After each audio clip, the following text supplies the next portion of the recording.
Ah, Good evening. Good evening, everybody. Thanks for coming out on a Monday evening. I know it's beautiful outside, and so we probably all want to spend some time enjoying the weather. But I do appreciate you being here. Obviously, this is an important conversation that we're engaged in as a school district, and you can see the importance of that conversation by the fact that we have the Commissioner of Nassau County Police with us, Chief of Patrol from the Nassau County DA's office, the current Chief of the Hate Crimes Unit, Mr. Joseph Gim, and the previous Chief of the Hate Crimes Unit, Ms. Karen Steppner. So I'm going to make a couple of introductory remarks, then I'm going to turn it over to the Commissioner, who I believe has some things that he wants to say, and then all of us will be available to answer your questions. For myself, I have to say that the only questions I can't answer are about anything that has to do with individual kids or individual incidents. We're covered by a privacy restriction in the law that doesn't let us talk about that. But what I can do is answer questions about our process, how we work through things, how we work with our friends in law enforcement, how we try to serve this community well.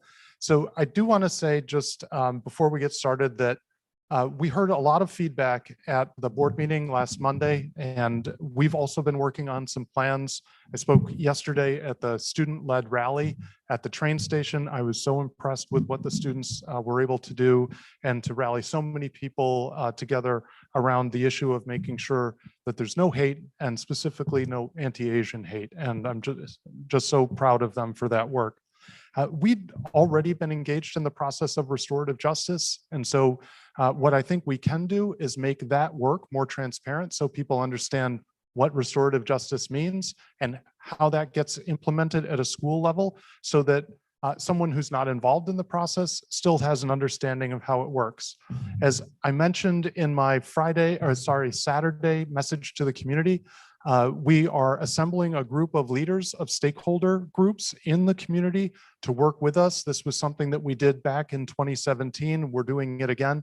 We'll have broad representation there, but we're working with a contact from the Asian American Bar Association, which Mr. Gim introduced us to, who will be working with that group to take us through a process of understanding what we already do and asking the question, are there other things we could be doing?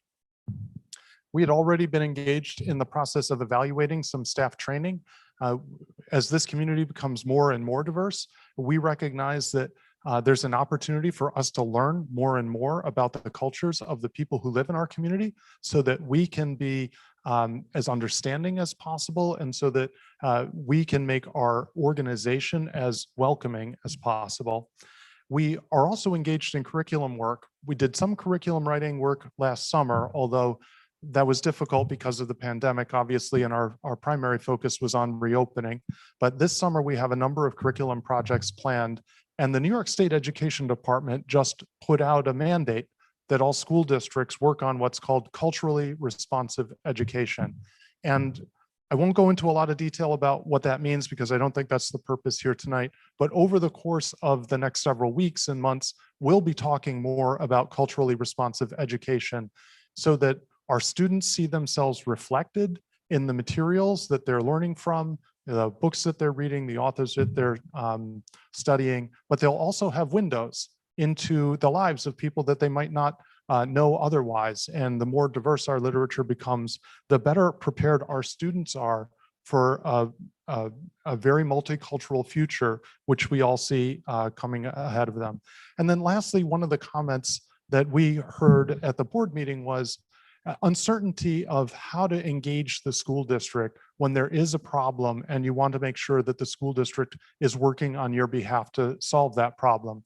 And in listening to some of those comments and thinking about the resources that we have available, it occurs to me that we don't have something that we can hand to people. So if you make a complaint, we do deal with that complaint, but we don't tell you what that resolution is going to look like or what the process is going to look like or how long it's going to take and who might need to be interviewed, who we would engage in that process. When do we engage our partners? When do we do things internally? So our staff is going to work on a document that basically says, okay, you filed a complaint, what happens next? So that someone can follow along and have an understanding of just how those processes work. And I think that will also be a place where our stakeholder group can give us some feedback on that document to make sure that it's accessible and understandable and builds confidence in the work that the school district does. Because I think we all want the same thing. We want a school district that excels for our students and prepares them incredibly for whatever is next.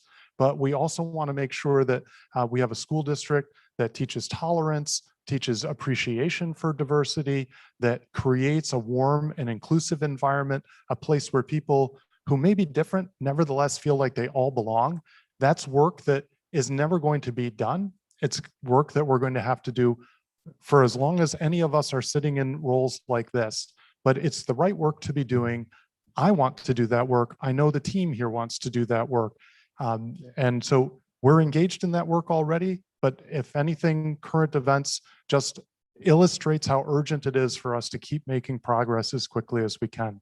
So I welcome you to Syosset High School. I thank you for coming tonight. I'm going to turn the microphone over to Commissioner of Nassau Police, Patrick Ryder. Well, good evening, and thank you all for giving us this time to speak. What I think is only proper is that we introduce ourselves first.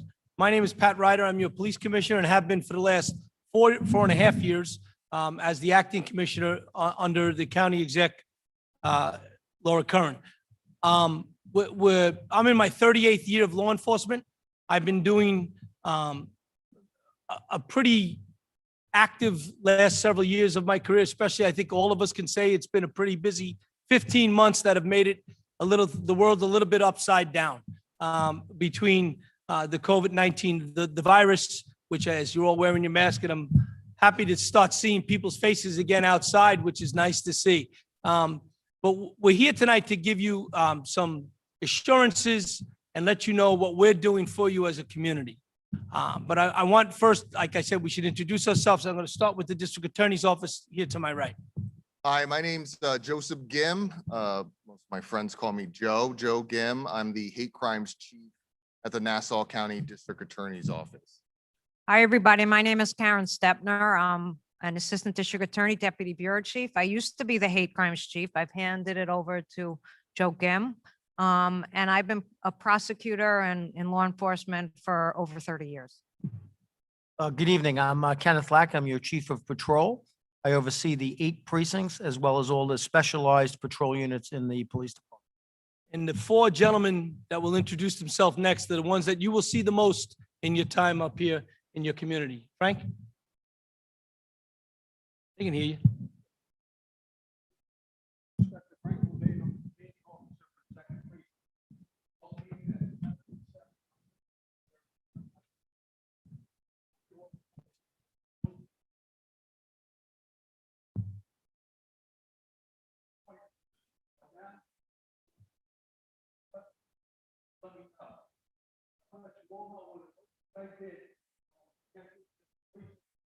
Touch with Dr. Ryder.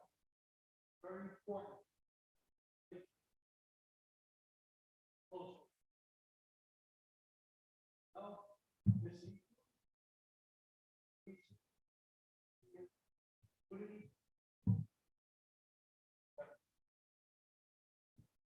Gentlemen? Good evening. I'm Andy Oswald. For 23 years now, and I'm here to serve in any way we can help bring this community together and be as one. So let me pass this on. Good evening. I'm Officer Chris Lovelace. I've been part of the 2nd Precinct for 14 years. Recently, I've been part of the POP unit for the last 3 years. And like Andy said, we're here to help the community. If you guys have any issues, you can reach out to us. Our telephone number is 573-6270, and we're always available. Thank you. Good evening, everybody. Officer Matt McCartan, assigned to the 2nd Precinct Problem-Oriented Policing Unit. I've been a police officer for 26 and a half years, 22 of which I've been assigned to the 2nd Precinct. And the last 5 years, I've been assigned to the Problem-Oriented Policing Unit. We have many jobs within the precinct. One of them in particular is our schools. All right. We get involved in our lockout procedures, and a lot of initiatives that we deal with the kids and the community and our local elected officials. So We have a great rapport. We want to continue that. And we're here at the end if you guys have any questions. Thank you. Don't let them leave without getting their cell phone numbers, because that's the person you call. But again, thank you for giving us the opportunity to come and speak to you. First of all, you have to understand the Nassau County Police Department, there's 2,500 men and women that serve you. We are at your service. That's what we do. We have 56 school districts in Nassau County. All 56 superintendents have my cell phone number, as along with their deputies. They know to call me. They know if there's an issue, they can reach out to us. Your children's safety and security is my children's safety and security. I'm responsible for all of you, and I go to sleep at night putting my head down on my pillow, saying that prayer that everything goes fine through the night and we get on to the next day. We are all about safety and security, as is your school districts. Dr. Rogers and I go back quite a while now, when I first got in here 4 years ago. We started a school safety program. Sergeant Robert Conley and the men and women of Homeland Security, not the federal Homeland Security, the Nassau County Police Department Homeland Security Office. We come out, we do assessments of security. We walk the grounds with your security personnel in the schools, which are all top notch, especially up here. We spend the time to make what we call SEPTIC, crime prevention through environmental design, different ways that we can better protect your children. We introduced the RAVE button, the RAVE app, that is in all 56 school districts now, and our private schools, and our houses of worship, that if you called 911 right now, you go into the queue, as they call it. They have to, by law, take the calls in order because you don't know what they are. By creating the RAVE app that are now in all the schools, God forbid if there was a school shooting, they can push the button, it bypasses the system, goes to a separate terminal, and our cops are on the way before you even say a word over the phone to the operator. So we've increased and enhanced the way.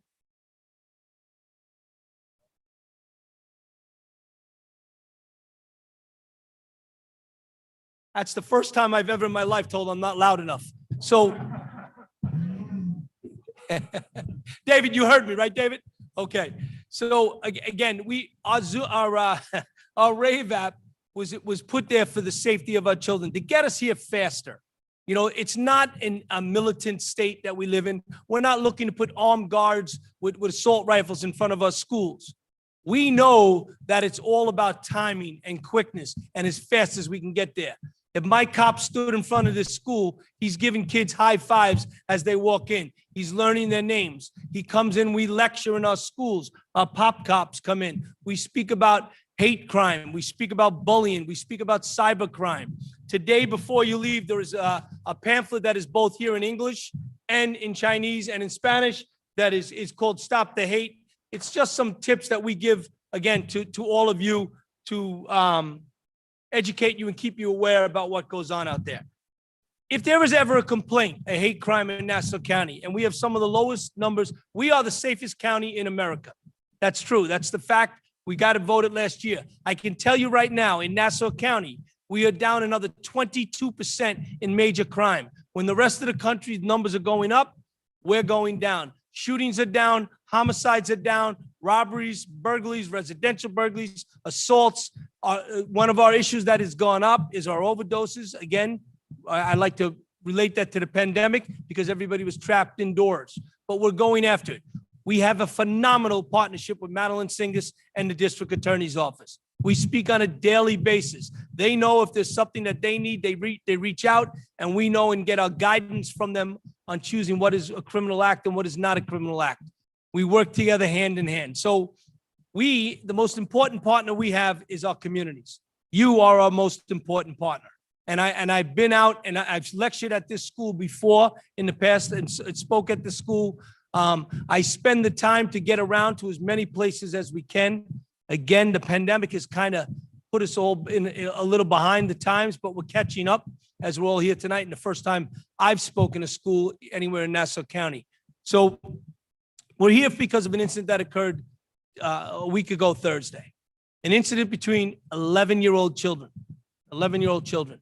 No child should be subject to hate. No child should be subject to any kind of shoving, pushing, threats, none of that. We spoke to the school during that, when that occurred. We believed there was no criminality at that time, and we still do today. We also spoke to Dr. Rogers, and the school handled it, and we believe they handled it appropriate with the two people that were disciplined, several people that were disciplined, and those that were suspended from school.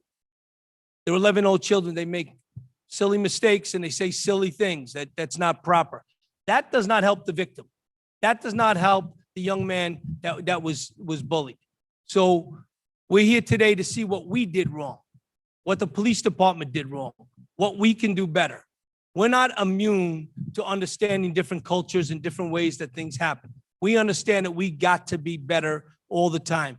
The better you understand the community you serve, the better you will serve that community. And so I've learned a few things about response and time of day and so forth.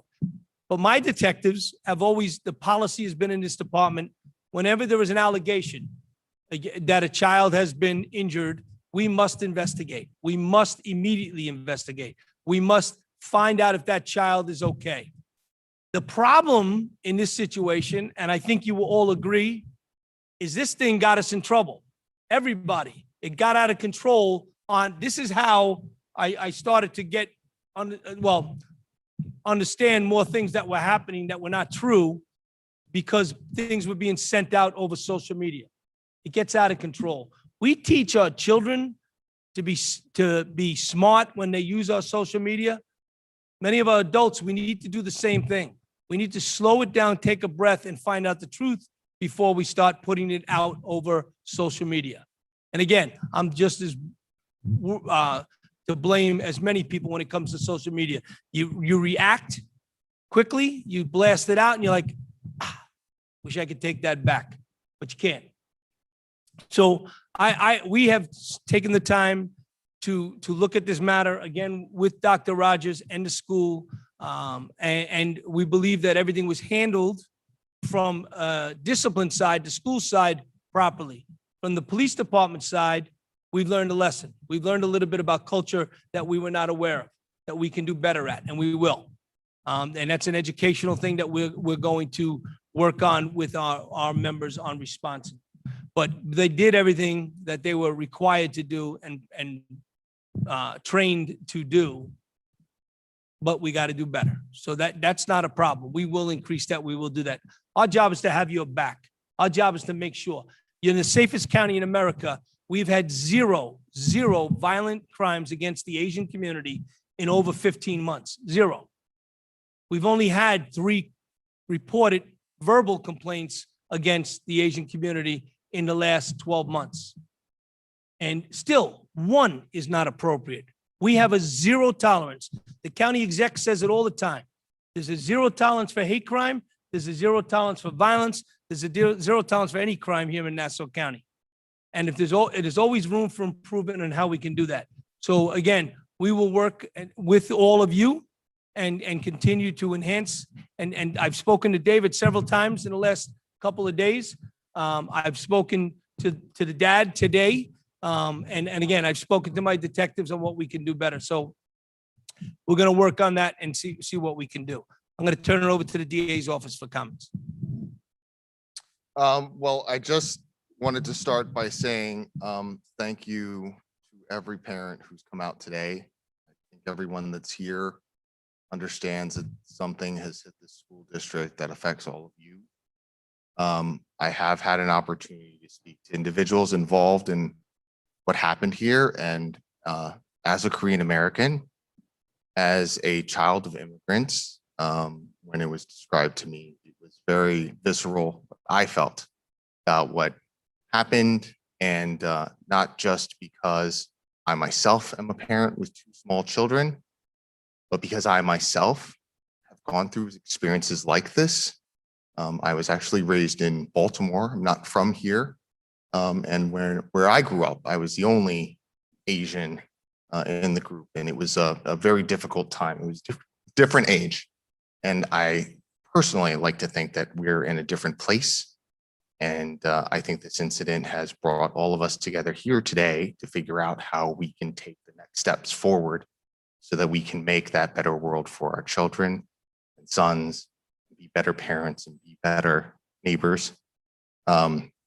As far as this specific incident, our involvement as a district attorney's office is not just to address the crime and the criminality, but to address the community.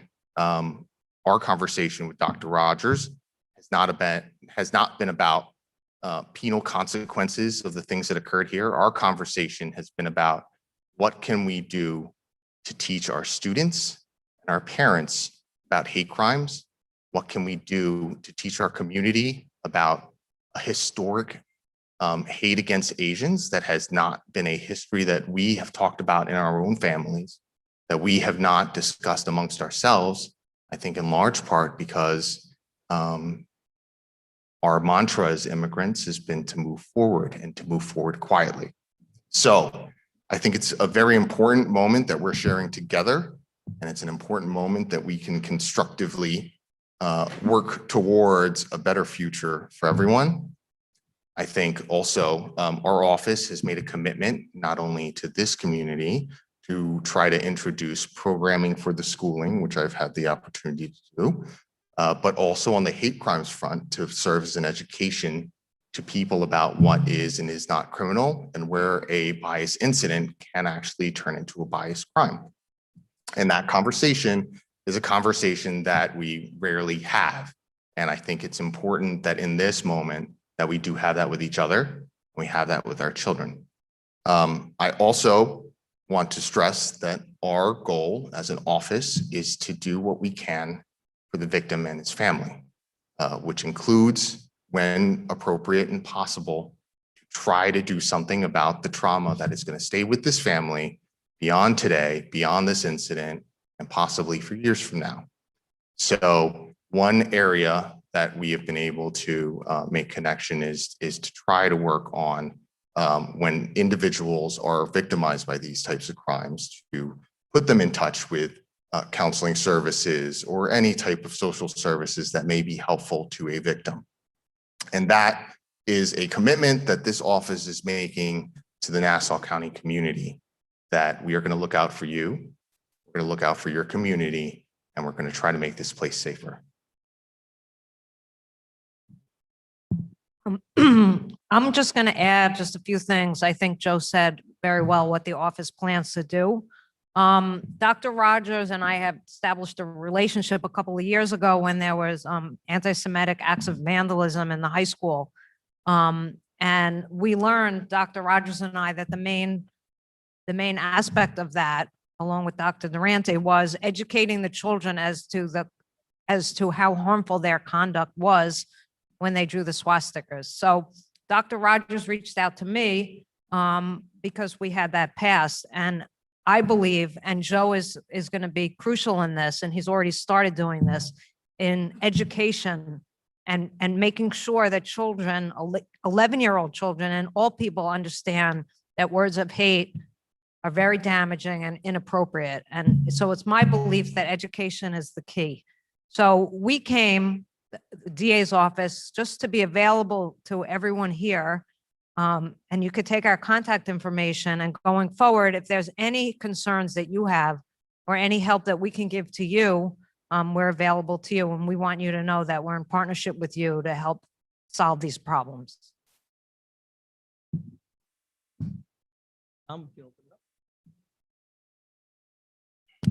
So the commissioner has said that he'd be happy to take questions. We'll also be happy to take questions. And as I said, the only thing I can't talk about is the incident, but we can all address any questions you have. So there are microphones at the bottom of either aisle. And if you'd like to come up, it would be nice if you stated your name so that I could at least put a name with a comment, but you don't have to. So floor is open. And Mr. Salzman, can you just make sure these are on? And I don't know, Tricia or Charlie, can you make sure that one's on, please? Okay.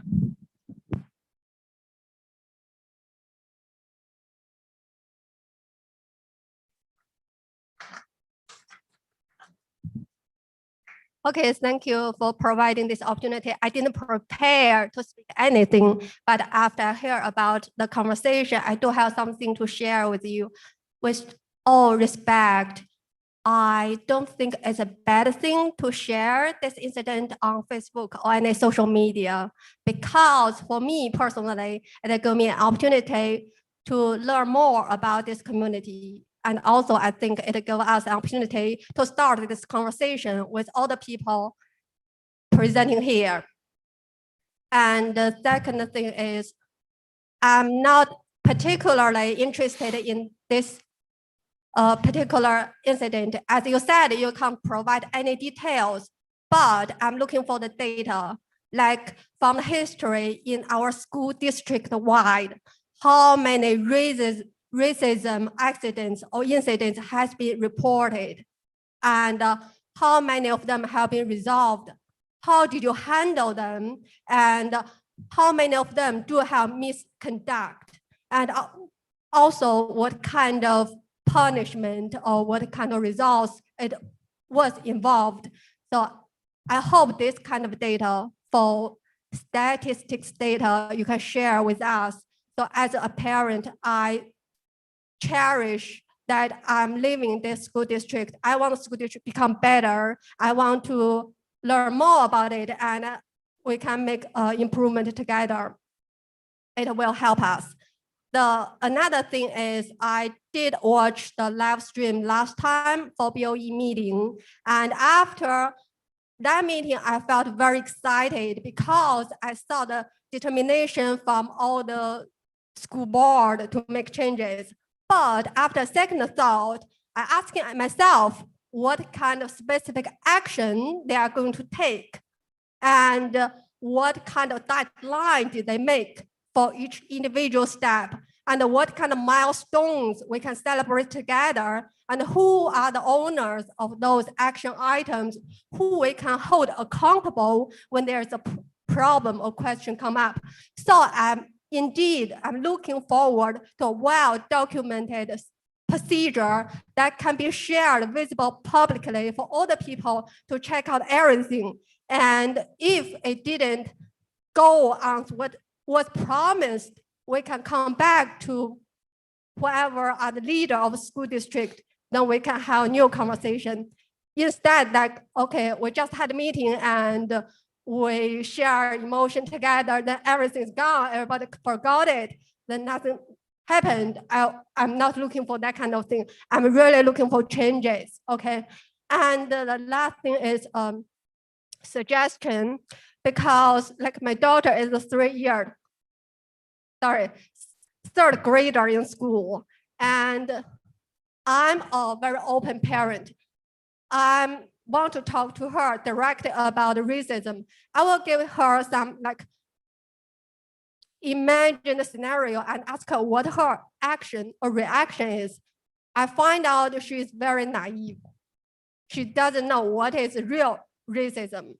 So I can assume in some cases, some kids are also very innocent. They did some racism behavior, but they didn't realize it. So I think we are lacking some very thorough education from younger kids, tell them what's the racism, and also specific examples will help them. Like for example, go back to your country. If you hear this, what your reaction should be? Should you report to your principal, report to your teacher? What kind of behavior you should make to protect yourself and also help the other party? So I think we can develop some education or training material to help our kids in the school district. That's it. Thank you. Thank you. So I'll take number 1 and number 2, and then I'll kind of flip 3 and 4 back to Dr. Rogers. So the first one, what I meant by, yes, it's a great tool when it's used appropriately. It's a great tool when we have the facts that are being spread, not the non-facts that are being spread. And that's the issue. But we have a solution that we're working on, and actually David and I at the legislators spoke about this. We're creating a thing called the points of light. And what it is we're identifying leaders in the community. And ma'am, I think you might be just one of those leaders that just volunteered for it. But they're going to be those people in the community that are the go-to people. The community knows you, you know me. And they can go to you because there may be a trust level about making that complaint and you wanted to get to us. So they'll go through that point of light to us and vice versa. We'll go back to the community sometimes through the point of light. Language issues is always a problem. So again, you could be that translator in between the person that does not speak English and can be a help and assist to us. And by sending the message back out, you can also be that translator going backwards into the community. So we are looking to do that, and you could speak to one of the pop cops if you'd like to sign up for it, because we have about 65 people that have signed up already throughout Nassau County. We like to make it more. It's your name, your town, and your telephone number that we're going to use. We're not giving it out to the public. You self-identify already to your community, and they know you, so they build off those leaders. The second thing, when you talk about the history of complaints, we always know, and the DA's office will tell you, there's always unreporting when it comes to crime in general, and there's definitely underreporting when it comes to hate crime and bias crimes all the time. We know that. There's fear factors involved. There's cultural issues. There's, and again, us not understanding it, that people are afraid to come forward, lack of trust with the police department. We think with the points of light, that will help us stop the underreporting. I want everybody to understand something, and we went through this with the Hispanic community.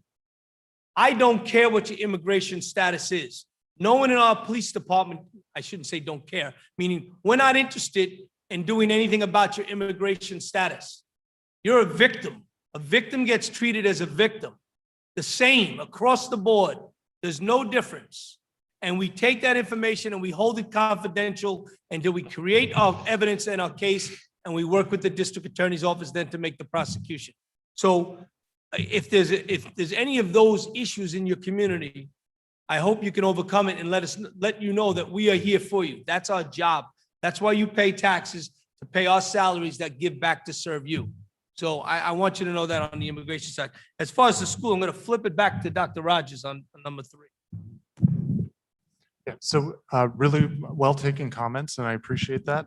And I appreciate your frame, which is we want to get better. And as the commissioner said, they're learning and getting better. We're learning and getting better. And obviously there's a lot of getting better that remains to be done for us. So we have been working at the cabinet level. And what does that mean? That's the team that immediately reports to me and that supervises all of the building level leadership on putting together a plan. Obviously, we want to share that plan with the board. You heard from the board last Monday night how important it is to them that we work on this. This is work that we have been engaged in for over a year, but the board now has said we need to accelerate. And so we're accelerating that work. So we've been working long days in order to put a plan together for them to react to. Then what I hope to do is with the stakeholder group that we pulled together, that will be the public facing opportunity to look at some of these ideas that are in the plan, give us feedback on it so that we can do some refinement of the plan based on that feedback from stakeholders, and then make the refined plan more publicly available and get even more feedback on that. So, and again, I kind of walked through the outline of the things that need to be there. And your point is well taken about trying to get the balance right between the innocence of children and the need to educate children. And no one wants to rob children of their innocence, but no one wants to leave a child in a position where they'll make a foolish mistake that could stay with them forever and hurt someone forever. And so we've got to figure out how to get that right. And I don't think that we'll figure it out perfectly by ourselves. We are going to need the community to give us feedback as well, because these are your children that we'll be talking to about these really sensitive topics. And you have to be comfortable with how we're approaching this as well. And I got a correction already. I meant Gordon, not David. Nobody corrected me. Thank you for not correcting me. No, so I meant Gordon I've been speaking to.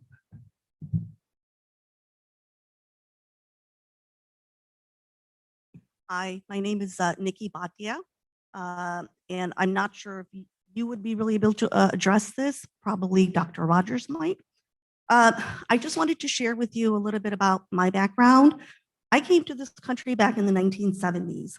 I had two long ponytails, slick, tight, a little nose ring. My mother used to put a little bindi on my head. I would go to school. I was in Chicago. The kids would knock us in the snow. They'd throw snowballs at us. They would call us camel jockeys, and I'd never seen a damn camel before. We were called dot heads, everything you could think of. But as the model minority, we never really complained. We just went on. I came in speaking no English in October, and by that June, I was at the top of my grades. Okay, that's the way the Asian community tends to work. Okay, fast forward to 2011, I moved to Syosset because it's supposed to be one of the best school districts in the country, or at least in New York. And I'll be quite honest with you, I'm paying way over 40 grand in home taxes. And one of my first experiences in Syosset, I happened to pick up my children after school. And I'm waiting for the bus to turn, and all of a sudden, I hear out of the window of the bus, "Hey, you brown lady." I was completely shocked. I went to the principal, and the principal's response was, "Well, Mrs. Bhatia, did you take the bus number?" Well, I said, "I don't know which bus number," and I mentioned a big number at the back of the bus. Nothing happened. It all fell on me. Like, where is the responsibility, the sensitivity training with the principals? The principals are the first line of contact.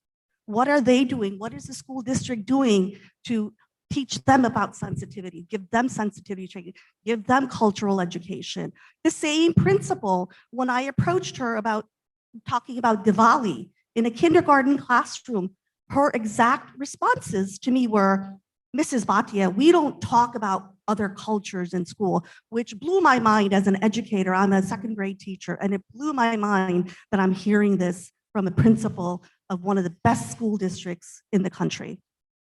Okay, when I approached the board, or when I approached the school district, in the end, to make a long story short, I was pretty much vilified for whatever. I asked them, I said, "Where's your data? How come your school staff doesn't reflect the school community? Where are the teachers of color?" And they gave me no answer. And I think that is something, it needs to start, one, from the school administration level. The atmosphere in the school trickles down from the principal on downward. So something needs to be done there. Also, as far as culturally responsive education, my kids, I have one that's at NYU right now, and I have another one that's and I'm afraid to speak up, quite honestly, because I'm afraid what's going to happen with my son. Okay, any kind of retaliation for my son. So I'm a little nervous about speaking up, but I'm going to anyway. I asked them what they're reading in school. Again, like I mentioned, I'm a literacy teacher. I said, "What are you guys reading?" We have hundreds and hundreds of wonderful authors out there of different cultures and races. Why can't we introduce some of that literature? Why are we waiting, as one of the greatest school districts in the nation? Why are we waiting till something like this happens to introduce wonderful literature that's multicultural? I had one parent say to me one day when I approached her about something, she's like, "Well, this isn't one of your multicultural things." That's the kind of attitude that's out there. And the only way we can do anything is by teaching the kids from kindergarten onwards about diversity. We can't just have these kind of meetings when something big happens. Thank you.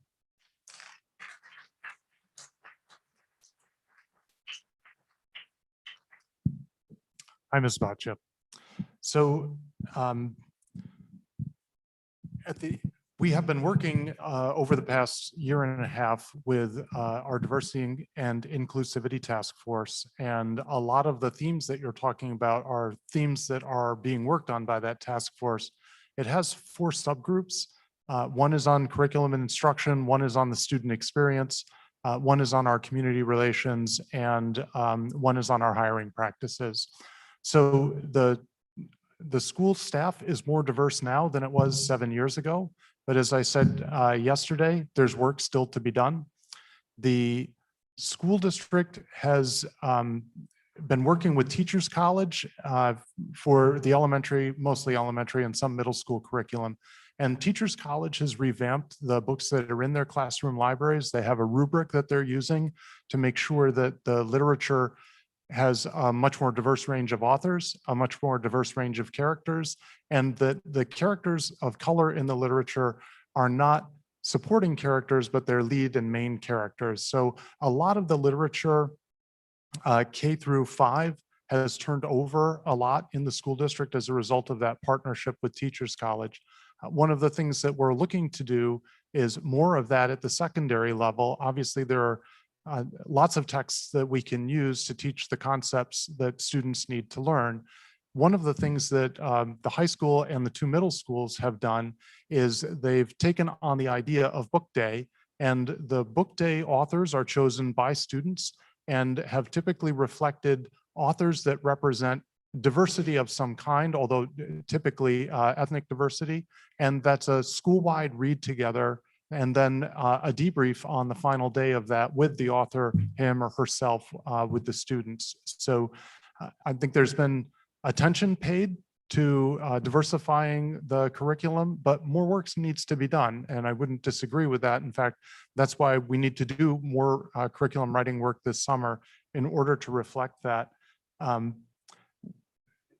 To your point about training for staff, we're going through a number of different potential training opportunities with staff. I've talked with the Teachers Association about that training as well, and that's something that they're supportive of. So that's something that will be taking place as well. In response to that, I know there's some sort of a video that teachers have to watch and then sign that they've watched it. That's not training.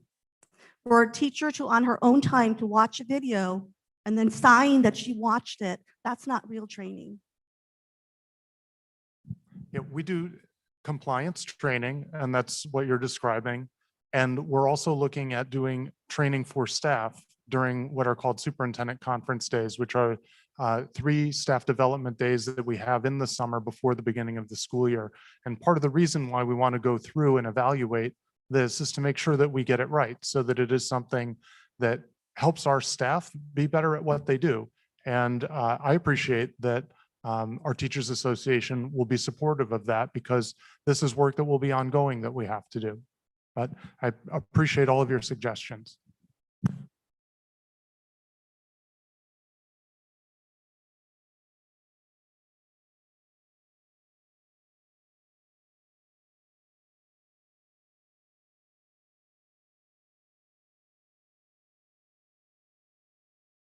For coming. And I want to just build off what I think what you're hearing, Dr. Rogers, is that if we want consistency right across the school, and understanding, Commissioner, you mentioned about social media, but sometimes that's where we get a lot of their news, not just on this, let's face it, that's the reality these days, right? And I think that's as an Nassau County Police Commissioner Department and also other government departments, right? You guys also have to keep up with what the rest of the citizens, how we are interacting, right? So we kind of have to come together on that front. But I think consistency across the school is very important, Dr. Rogers. Yeah, I don't know which. I don't know which one's fact. What is a fact, or what is a misinterpreted or misguided information, right? But I think across the school, whether you're sending a child to H.B. Thompson versus Southwest versus Syosset High School, it is very important that all the principals really conduct in the same manner, right? Not just in terms of their rules and the laws and regulations, but how they conduct, right? Because we hear a lot of things across different schools within the Syosset district. And we do worry, even if it didn't happen in our child's school, we may say, well, that is part of Syosset district, right? So at the end of the day, we're one district, and we're thinking, okay, if it could happen here, it could happen in other schools. So I think I just want you to take a note of that because I think that is very important. I do absolutely agree that we absolutely need more diversity. But I think to all the parents too, right? It's not only you guys and the police department, it also starts at home. So that's on our parents. I think that's our responsibility. We do have accountability and the responsibility to our children as well, right?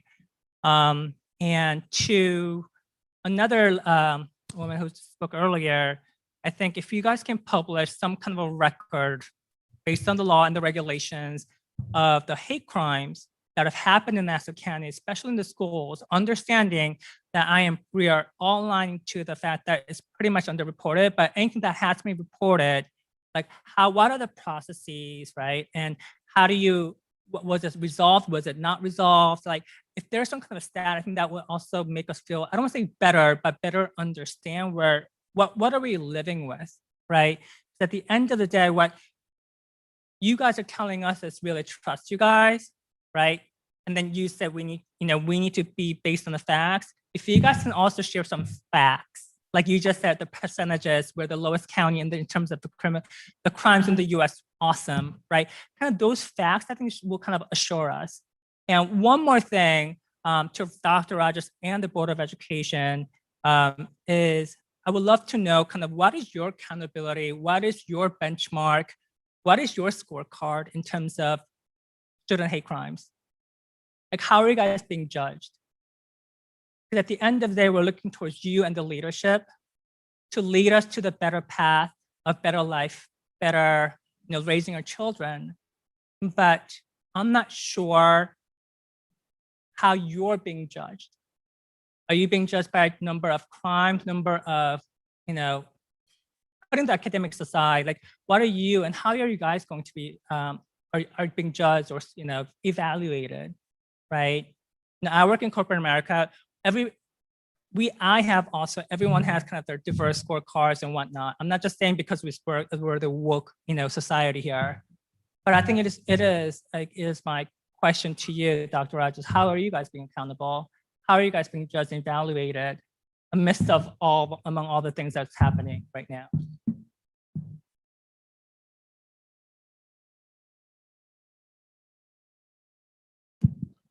So if you're looking for a data metric that's being used to evaluate, there isn't one.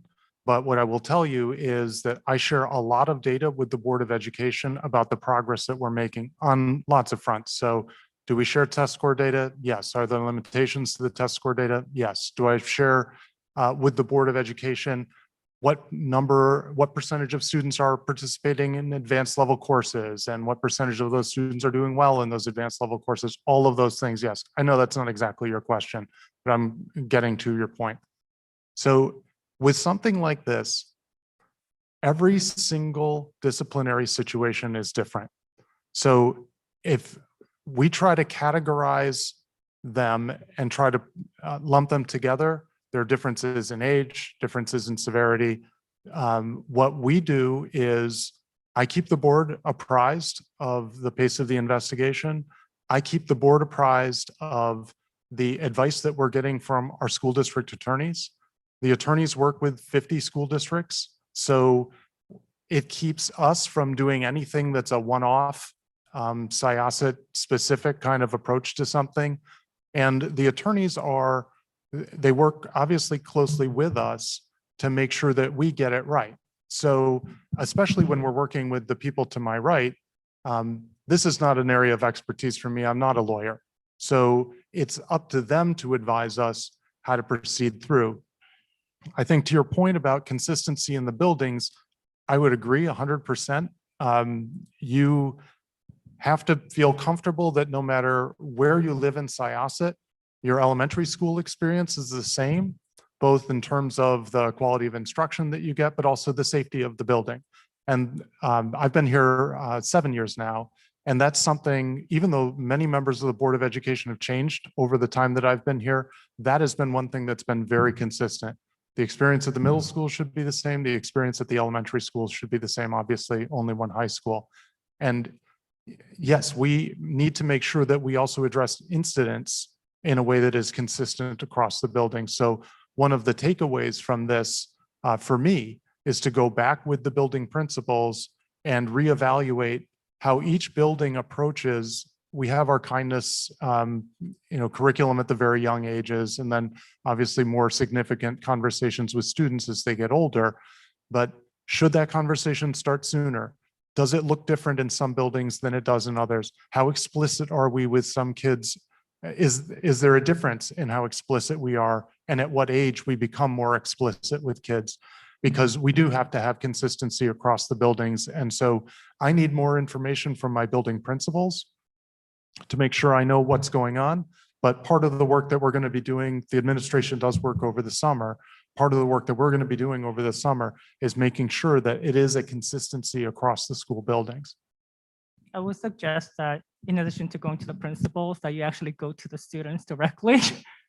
Because I'm not really sure, right? Just going to the head of each of the school, I'm not really sure if they're going to be frank, to be honest with you. I think the students at the end of the day is going to tell you the honest answer, right? So that would be my suggestion. And to the DA office, I think working with us is great. And I'm sure as a Asian American that you're sitting in this table right now, providing your personal experience, right? I think it's great that we have the ally, but I think personally, at the end of the day, to me, it doesn't matter what the hate crime is, whether it's all against the AAPI, whether it's Latino, whether it's Black, trans, whatever it is, even if you're like, whatever it is, right?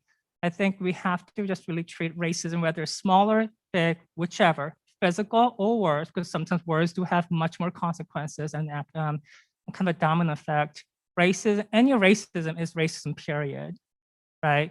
And understanding that there are laws protecting based on the criminality, but at the end of the day, I think there's also a human factor to it, right?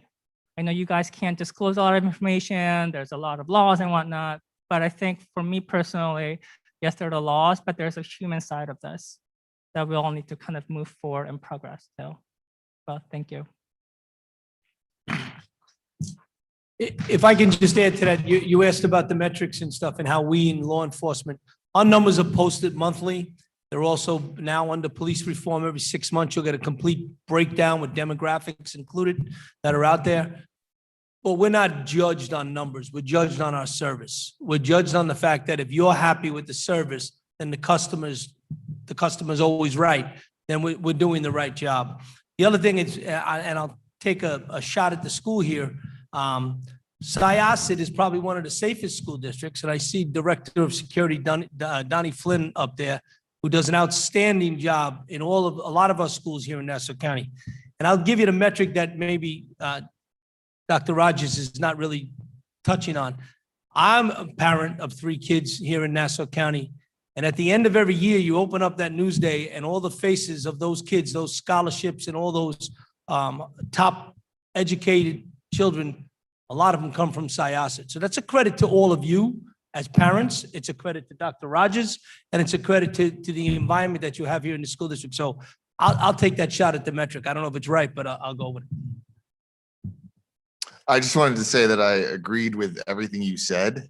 Absolutely. The nomenclature gets us mixed up because sometimes we talk about hate crimes, right? So crime is a specific statute, but the issue is hate, right? The issue is bias incidents. The issue is that there's, people are using race, creed, or perceptions about national origin to hurt each other and to manifest themselves in word and deed. And it doesn't matter that, I happen to be Asian American and I'm sitting here speaking on that, but hate crimes, as our office sees them and as they should, involves any race, creed, or color being treated a certain way.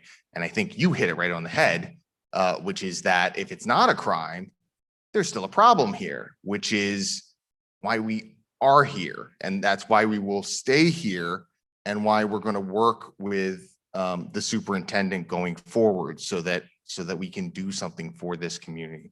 And I also wanted to add, I don't have historic relationship with the superintendent. I met him through the course of this incident, and his attitude to me. I can't speak to the past. And honestly, I think that all of you have a very strong sense of what you historically have seen and what you perceive. What I can tell you is that me, as the hate crimes chief, speaking to the superintendent here about this issue and AAPI hate, when I brought Chris Kwok of the Issues Committee for the Asian Bar Association, who does these minority trainings on AAPI hate, and brought up, hey, look, I can get programming for you. I can introduce you to people in the community that are doing this now. Do you think this would benefit your students?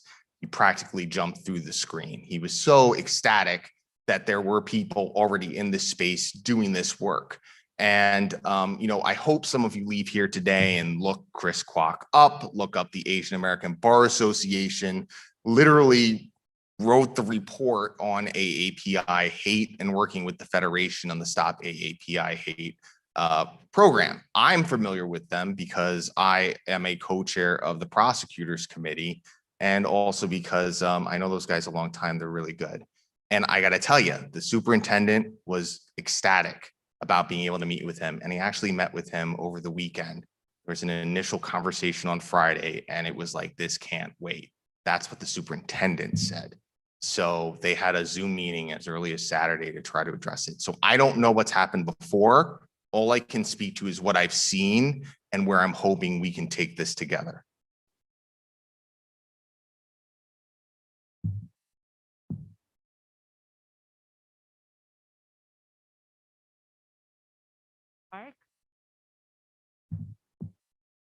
Park.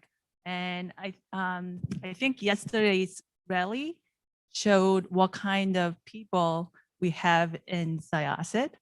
I know there are many people who are concerned about how many people are going to gather, whether there will be violence there or not. And I think we demonstrated that the park was actually cleaner after we left than we came in. And there was no worry of, it was very friendly and amazing rally to show what kind of people you are dealing with. Regarding the Facebook, I think there's a lot of misunderstanding. Yes, I agree with you. Facebook should not just present one side of the story, but the reason the Facebook became the issue, or this movement started with that Facebook, is because there were so many people who were silenced before. And this incident being on the Facebook raised other people's suppressed or history of what was said but ignored. And that's why this incident became such a big incident. I know we don't want to make this one incident to be the example of all, but I think it's important to hear the voices behind that, behind this incident. There were so many other people who went through this bias incident, this discrimination, and nothing was, they felt nothing was done. Maybe there were reports done, but the victims felt there was no resolution. And I think that's important for us to learn from. Say, I understand there is a privacy issue and we have to protect the children's, and we can't reveal, but there's got to be some sort of closure for the victims. Otherwise, they will just go on living, feeling like, you talked about it yesterday. John Liu talked about his experience of hurt. How old is he? He's a grown man. He's in powerful position. He still holds that in his heart, and he's still talking about it. And we all have that. If you have that kind of incident done to you, you hold that if there's no resolution. So I think we need to look at that and come up with a solution to give closure to these people who's been hurt. And we also have to understand the procedures. a lot of people came to me and told me this happened, that happened. And I talked to the principal, I emailed the principal, I talked to the teacher, and nothing happened. Now what I tell them is, CC Dr. Rogers. I'm sorry, Dr. Rogers. Because he's not gonna ignore it. So you write to your principal, yes, tell them what happened.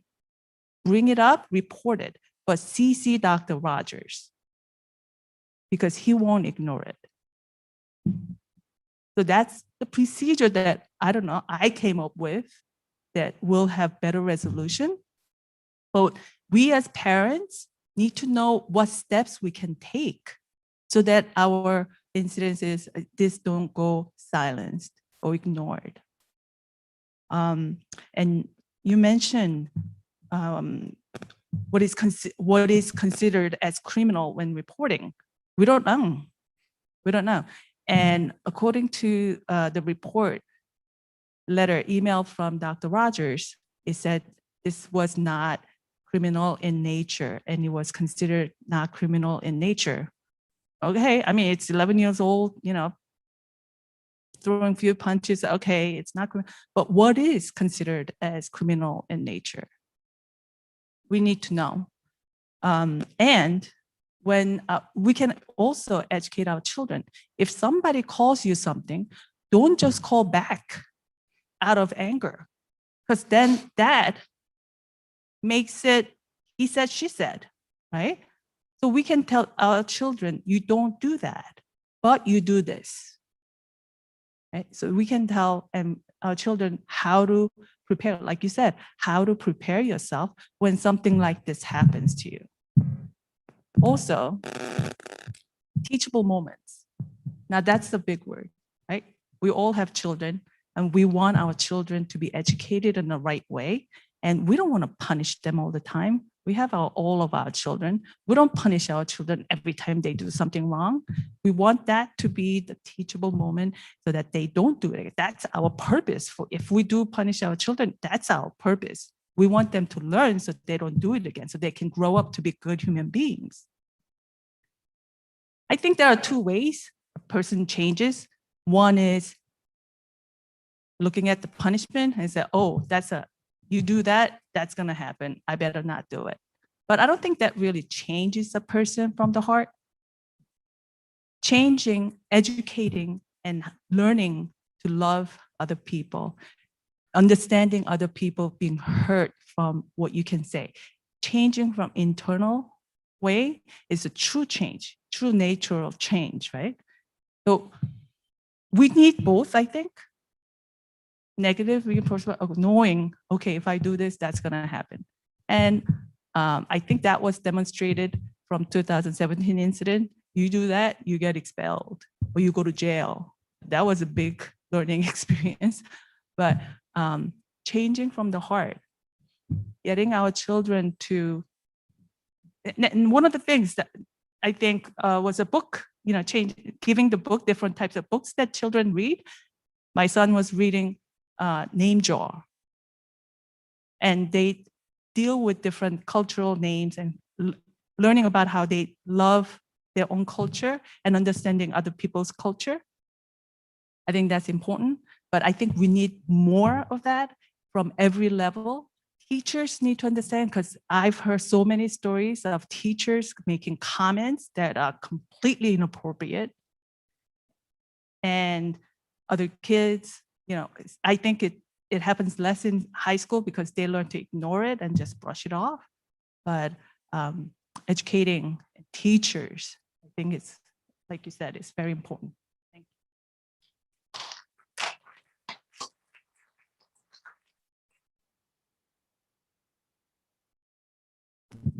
So thank you for that, Dr. Park. When I met with my team today, we talked a lot about this issue of resolution that you raised, because I think it's an important one. And the fine line for us is that because of the privacy shields, we can't say what the consequences were or what the resolution was, whether it's a complaint about another student or a complaint about a staff member. But I take your point that that leaves the victim without a sense of closure. And people may think that nothing was done, even if something was done, because we didn't disclose what was done. And so I think we have to think long and hard, and I have to go back and talk to our attorneys and say, there's got to be a way, even if we can't say what happened, to say that something happened, or there's got to be some sort of follow-up and some sort of closure. And I think Mr. Gim's point about some of that closure may be supporting the victim in some sort of way, either with psychologists or a counselor or something more robust than just, taking the report and then saying we'll deal with it. And then maybe we did deal with it and no one knows because that was private. But I think following through with some support for the victim will illustrate that it wasn't the sort of thing that nobody did something with. But we need to think about that. That's going to be complicated work, but I think you're absolutely right with your point. It's absolutely okay to CC me along with the building principals. That's fine. And I have a lot of confidence in our principals that they are not ignoring the things that come to them. I do think that there's the challenge that they have and how they communicate. The one, not a problem, but the way our investigations are set up, the way the DASA statute, the law is set up, is that investigations happen at the building level. And there's a couple of reasons for that. One, it's in the law. Two, it is the building DASA, every building has a DASA coordinator who's trained, but they know the kids, they're in the building, the kids know them. Hopefully the kids will be more forthcoming with somebody that's familiar to them. If they come to the central office, it's everybody panics. So we want to do that first investigation there. But the second reason for that is my office is an appeal.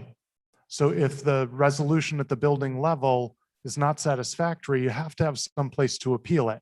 So if I'm too involved in the initial investigation, then I conflict myself out as an avenue of appeal. So part of the reason that I keep my distance from that initial investigation is so that I can be an impartial appeal.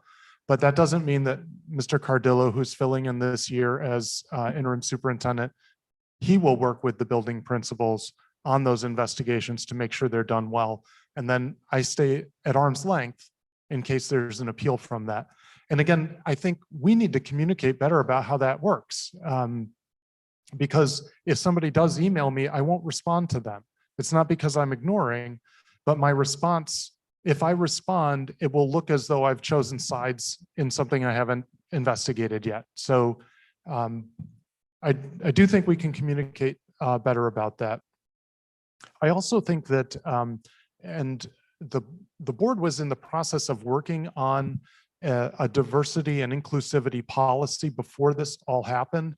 And I put the brakes on that because I think we need to also start to weave in some of these definitions. You're asking for more definitions.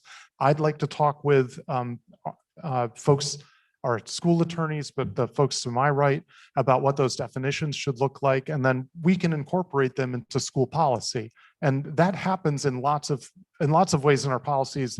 There are lots of things that are in the law that just get restated in the school policy, but they get restated in our context. And I think that's really a constructive thing. And then your final point about, well, 2 points. Educating kids not to get into a he said, she said, where as they retort, they escalate. The escalations always get worse. And then someone crosses a line and then others join them on the other side of that line. So we want to teach the kids not to take the bait, not to escalate. That means that they have to have the skills to know how to walk away. They have to have the skills as a bystander to know how to intervene.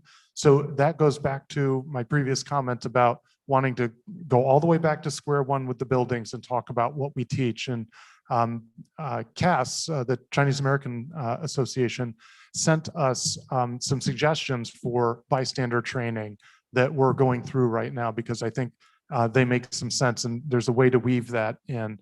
And then I really love your point about changing people, because ultimately everything that we do as a school is about changing people, either making students smarter or better athletes or better friends or better contributors to society.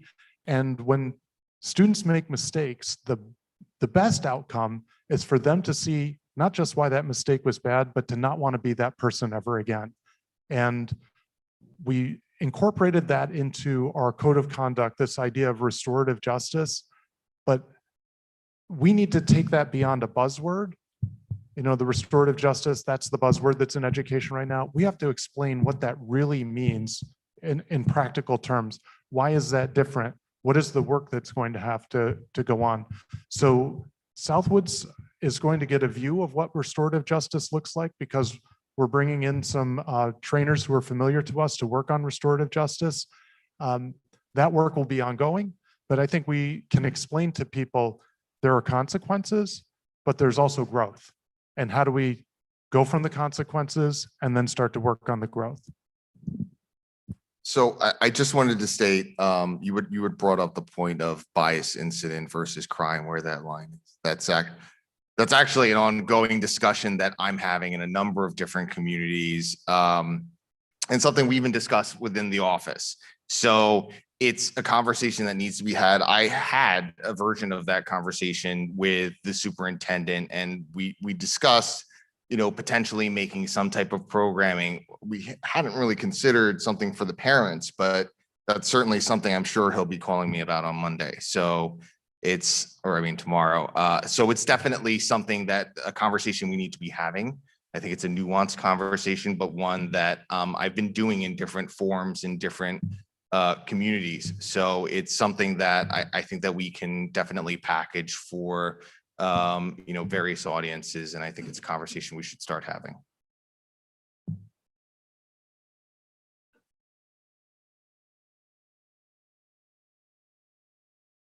Good evening, everybody.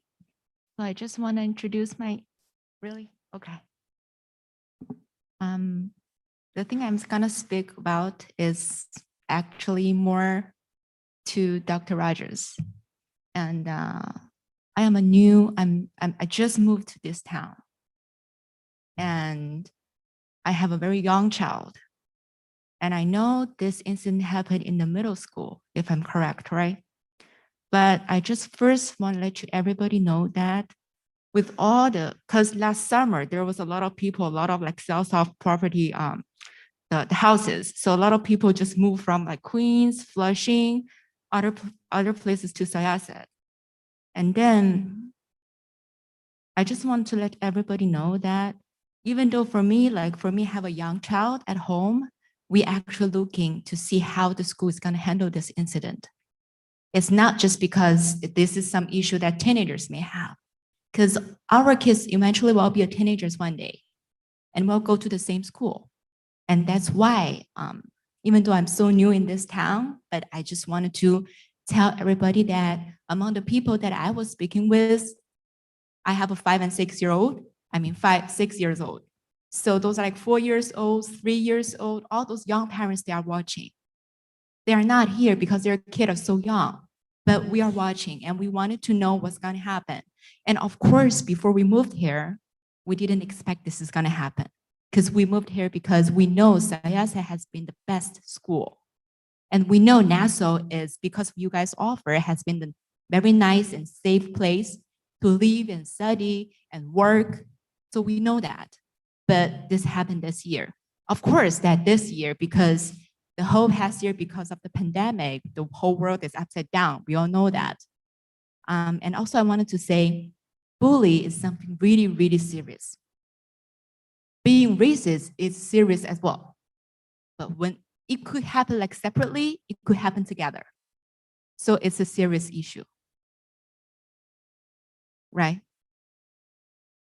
So I feel like, I don't know, I cannot give any suggestion about like how school should handle it. And I don't really know the procedure. And I was not even CC on the email because my son is not in school yet.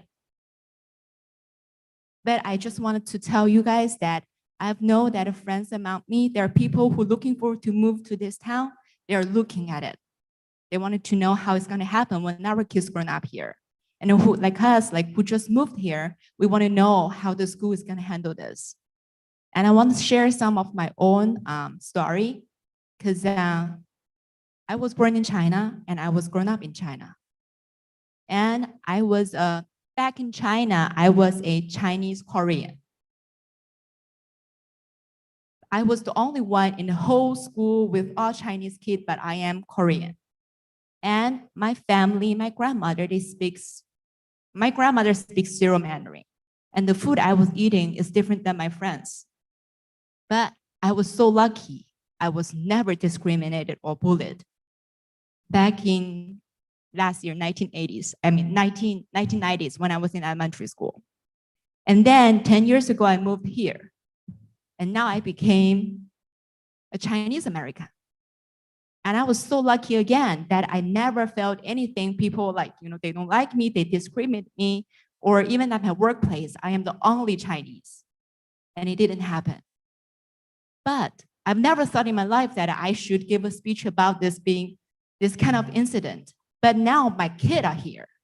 My kid is so young, and I don't know what to tell him if this is happening one day. And I also wanted to address one issue to Dr. Rogers, because a lot of people working and they work in the city. And you may already saw that a lot of Asian family here will live like father, mother, kid, and also grandparents. A lot of time the grandparents take the kid out, like to ride a bike or do something else, do grocery. What if we don't change the situation? What if something happened to them? I can't imagine, like they don't even know this is unfair. They are being treated unfair. So I feel like this is something we should to educate like the grown-ups like us. Because for that kid who is in trouble right now, I believe he is 12 or 11, right? I don't think that he expected the outcome being such a bad thing for him.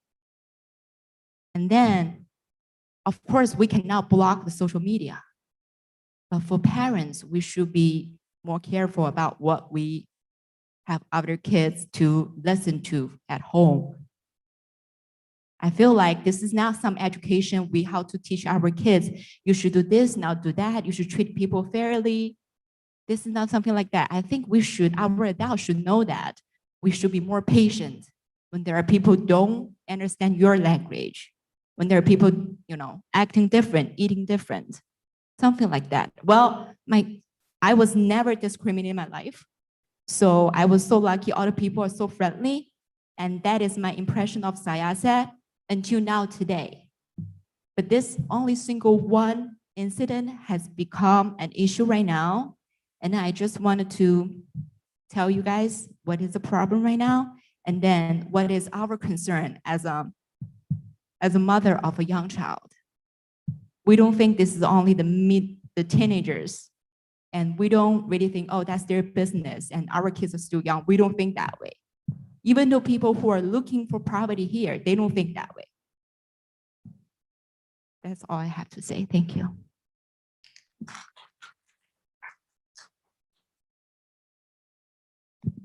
Thank you for taking the time to speak to us. We'd love to get to know you since you're not on our email list, and we want to make sure that we make a connection with you. So if you talk to me afterwards or any one of the team, we would love to get to know you a little bit better. And what I would say in response to how will the district handle this, the work that we're going to be doing is going to be a marathon, because there is so much work to be done. So judge us on the marathon. Judge us on all of the plans that I've outlined briefly tonight.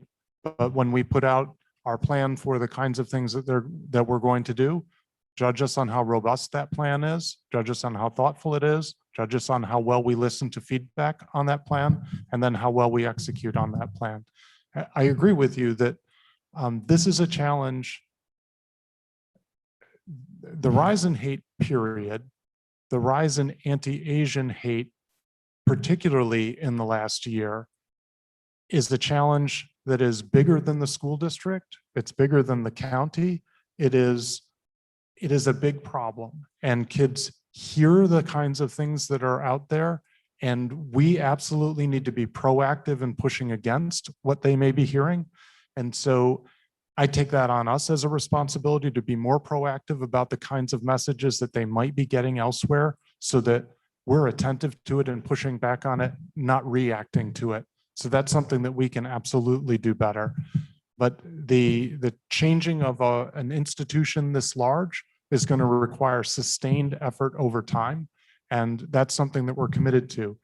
I do believe and have always felt that Syosset has prided itself on being a welcoming community, a diverse community, not a perfect community, but a community that has gone out of its way to take some really tangible steps to celebrate the diversity that is present here, in things like how we've changed the calendar, how we've tried to address the curriculum in the buildings. More work to be done, but I think we've tried to be a leader here, and that doesn't mean that the work is done. It just means that that is how we've seen ourselves.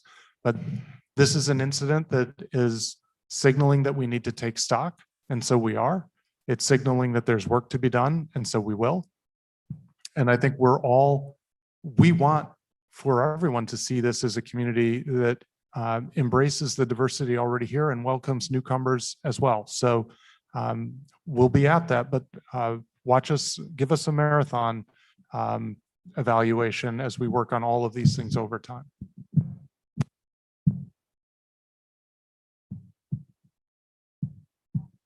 I just want to add something, because today we are here because of this incident is like anti-Asian thing, right? But the discrimination can happen in different way. Discriminating a same marriage child, discriminating a single parent child. So I just feel like, I just want to say it could be like different way, but it depends on how. Because I really think that children actually see, oh, he did this bad, he did this something bad, and this is the outcome. He has to be responsible. And I think that I saw something saying that this is a teachable moment. I think not only teaching this single kid, the kid in trouble, but it's an opportunity more to educate all other kids so that this is not happening again. Thank you. You're welcome. And I quite agree. And that's the work that's going to be going on in the Southwoods building over the course of the next couple of weeks is exactly that. It's about the harm that was done to a community, a learning community in a building, and then repairing that harm as a learning community together.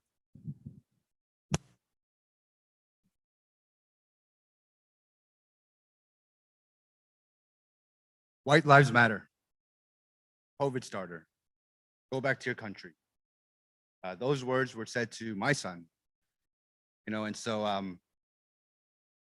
how do I, as a father, teach my kid, hey, this kid said this to you? And thankfully, he was smart enough to say, learn your facts. I'm a US citizen. I was born in this country. I grew up in this country. I grew up in this town right next door.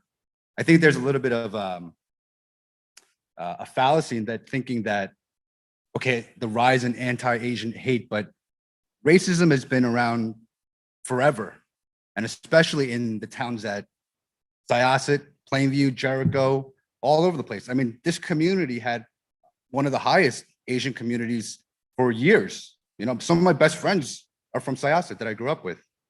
I don't like the idea of a marathon, because our kids are only this age for how long, and retribution, if you think about that, I had a conversation with my son yesterday, and he said, I hate white people because of what he's kind of going through. And then my wife was a teacher. We sat down and said, so you hate your aunt who's married to a white person? No. Well, do you hate our other friends that are married to white people? No. Well, you really just hate the situation that you got put into and the things that were said to you. Education starts at home for these kind of situations. And as much as we try to, and teachers try to educate their kids, if the parents at home are not supporting ideas of what the schools are teaching, it's it's almost laughable. It's not going to work.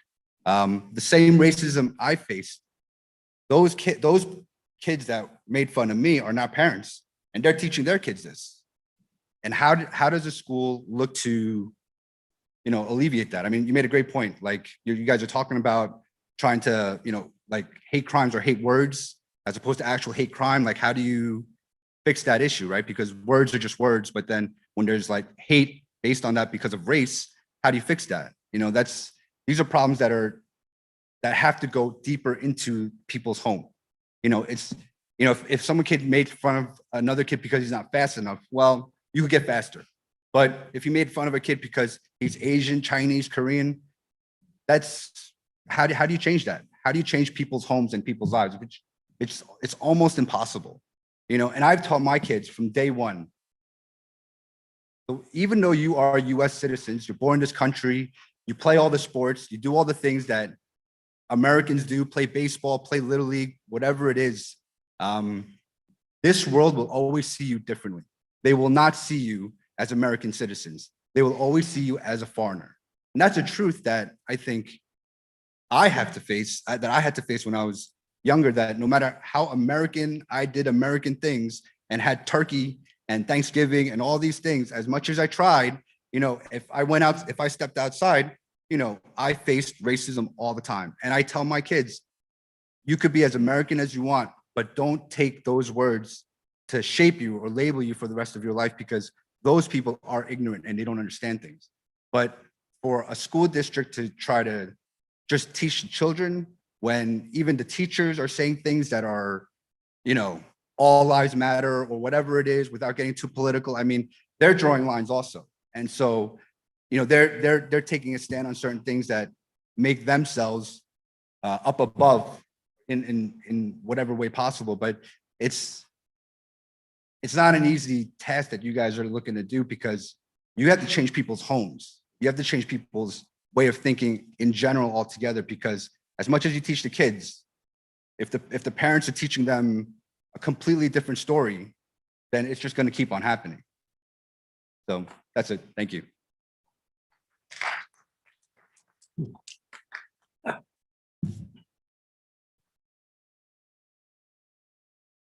So I totally agree that all this racism thing, have to start from the family, from the home, that the parents have to teach the kids. Just want to, I've lived in Syosset for over 20 years, and I have two kids. One is going through kindergarten to high school, and one of my older son is graduating high school this year. So I just want to remind everybody here that Syosset schools always promote diversity. We always have multicultural events throughout the years, all these years. Is it going to resolve the problem? Of course not. There's a lot of things that the school can do in terms of procedure, making it clear if things happen, what do parents do, what do the kids do, how do they report it to the school and up to the principals, to superintendent and all that. Yes, there's always, there's room for improvement. I just want to remind everybody here, this is not going to resolve 100%. It's just everything have to start from home. Yes, we can train the students, we can train the staff to be more sensitive to the issues nowadays. It's just a different world now. So I just want to remind everybody that I'm the president of the Chinese American Association of Syosset, and we've been helping with the school, working together all these years to promote diversity. And we have a lot of multicultural events, throughout the years in all different buildings. So, and also, before the pandemic, we have a Chinese New Year event or Lunar New Year event here in high school. So for the newcomer to the Syosset, I want you to feel good about Syosset. It's a great school district. I don't want people to think that racism is a big problem here in Syosset. That's the bottom line. It is not. I mean, it's good that everyone is speaking up. That's what we need to do. But racism is not a systematic problem in Syosset, okay? And that's what I want to say. All right, thank you.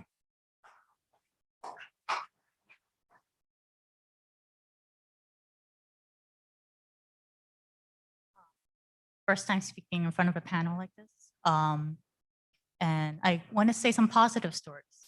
because I've been here for more than 15 years, 2 children from the beginning of the Syosset school system. Both my kids went to Southwoods, and my son had an incident in 7th grade. There was physical contact involved. Some racist words were said to him. He was upset when I picked him up, and he didn't know what to do. And I said, well, let's go speak to the school. The school told us there are procedures involved. And these procedures are actually, when you get your calendar at the beginning of the year, there's procedures to tell you kind of the chain of command as to who do you go to. So we thought, okay, let's, no one's at the school, we'll come back. Or the person that he had to speak to was his coach. His coach canceled practice, couldn't be there, holiday. We figured, what, by the time he would get to his coach, it would be 5 days later. So I encouraged him. I didn't call the school. I encouraged him, go to the school, go to the principal's office, explain the situation. He found a free period. He went. They immediately called the coach. They had to sit down. They spoke to the other student. They investigated the matter. And next thing I knew, no one ever called me, but the school took care of the matter. I'm not calling it a punishment, but they actually dealt with it in a manner that I was surprised how serious they took this. And I could honestly say that with my experience with Southwoods, they really have a zero tolerance policy about racism and prejudice. If they know about it, if students report it, they really take a serious stance on this. And my child felt empowered because he said something and the school listened and the school responded. And I think that goes to kind of somebody was saying about making the victim feeling empowered, at the end of the day, supporting the victim. I didn't view my son as a victim. I kind of felt like, high school tussle, maybe, who knows what was really involved. But you know what? They really took the words that was said from the other child because it was racist in context. They really took it seriously. And I had another incident, my daughter walking from the middle school to the high school for her sport. And some of the kids on the field, football team, said, "Konnichiwa." And she looked at it as racist. She told me, I was like, could have been, they were just kind of being friendly. She was like, "Nope, Mom, it's racist." She went back, spoke to the coaches on her own.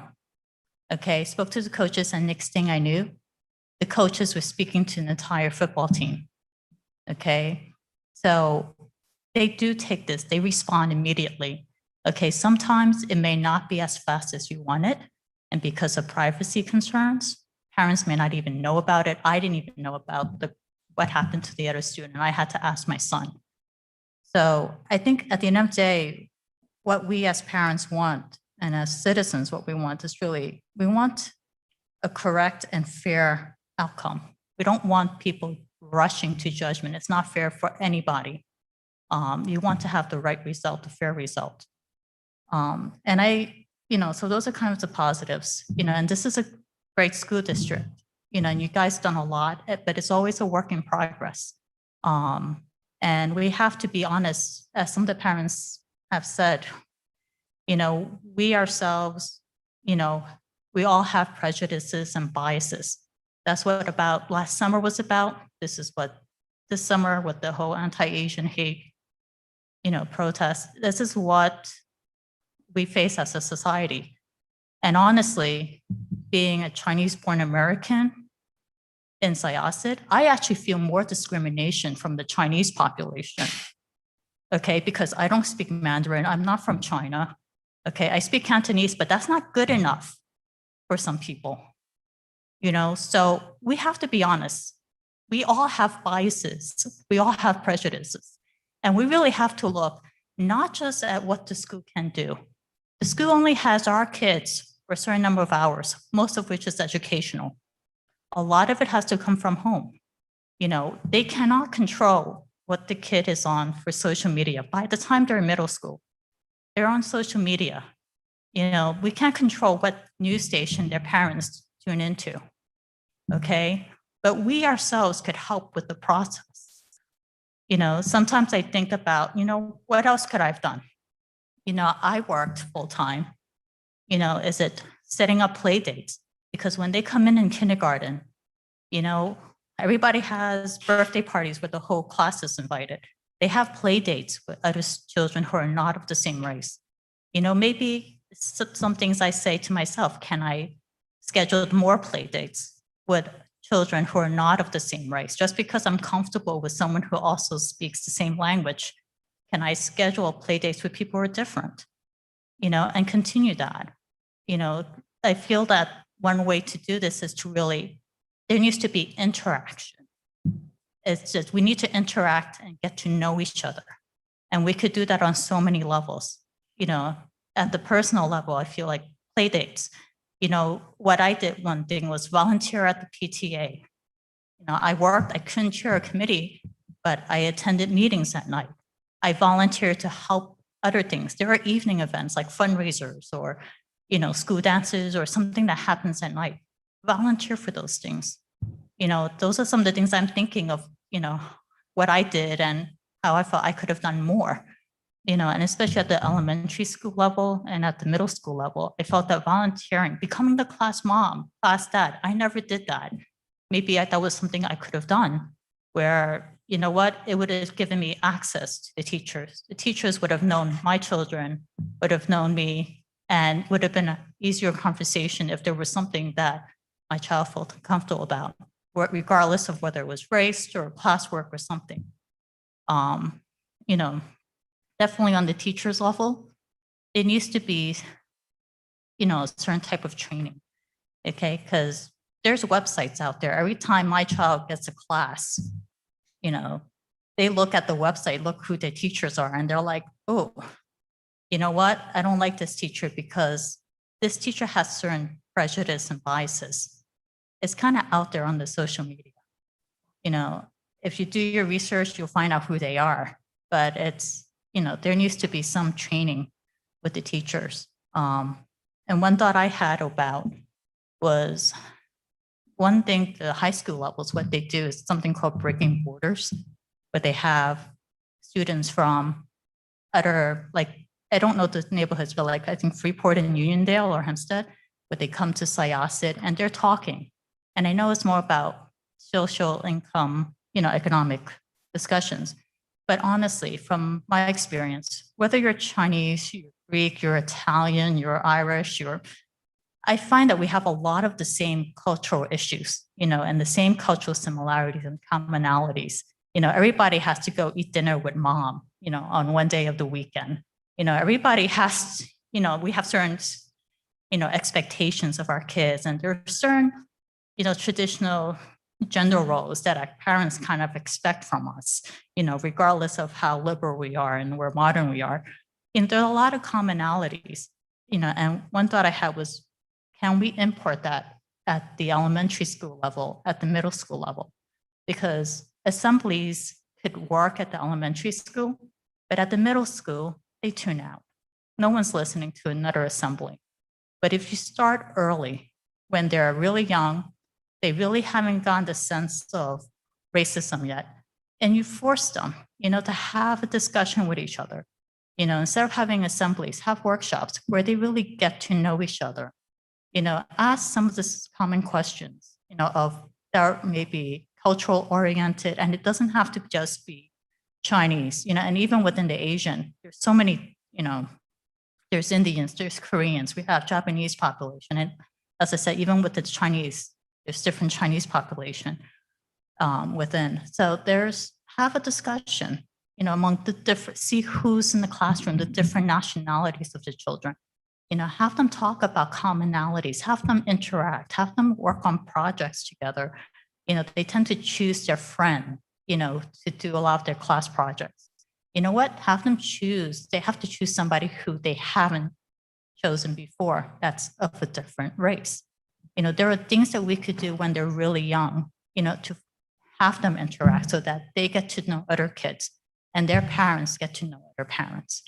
And, there's ways to do this. And I feel like it's addressing it at a much younger level so that you hope, that by the time they're growing up through the school years, that carries with them, those friendships carries with them. Thank you.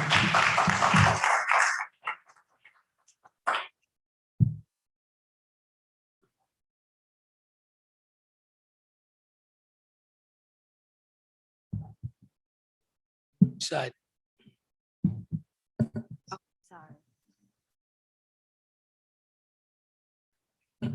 I just want to, reinforce or echo what the mom just shared, that two positive incidents, because it really shows that when the staff, when the principal handle or coach handles it correctly, it really makes a incident turns that into an educational moment, and it makes a positive incident actually. So it makes the parents have more trust on the school, and they know that. I think what's important is that when this kind of incident happen, the staff and principal actually take the right procedure. But sometimes what I heard is that they are not actually doing that. So one parent told me that sometimes, most of the Asian kids, they are probably pretty shy. And when they feel the bias or discrimination, they feel uncomfortable and they want to speak up. So by the time they finally got the courage and they speak up to an adult that nearby, and that adult may say, oh, you know what, do you want me to report it? So when they speak like that, rather than start to understand the position of the student first, and also make that as an education moment to the offender, they put a lot of pressure on this student. And so, of course, at the end, if student doesn't want to make this as a big deal, maybe they are too sensitive. So then they just swallowed it. So I really appreciate that parents just share some positive incidents and talk about like how great Syosset school is. Maybe in the past it is, but I really know that there is many incidents that either being reported or the students are just too afraid to report it. My daughter is in 8th grade. So I recently saw the Instagram that she and her friends were chatting. I see that they are talking a lot of back and forth about some bias they have experienced, but they will just keep to themselves. They don't want to speak it up. Either because they had done something before and no one take serious about it, so they don't have trust with school, or they still feel, so basically they don't have much trust. So I wondered, or I challenged that if the school district would like to do an anonymous survey to the middle school kids or the high school kids and see in the past 2 or 3 years, have they gone through any bias, and have they ever reported it, and what is the results after they report it, so that we can start to use that as well as our benchmark, right? So as our metrics. So like after a few years, when we start to put all these plans together, all these wonderful programs together, and we can do another survey, and we can say, hey, this is getting much better because now our kids either don't experience so many incidents anymore, or when they experience it, they start to speak up. So we can use those data to actually measure our success.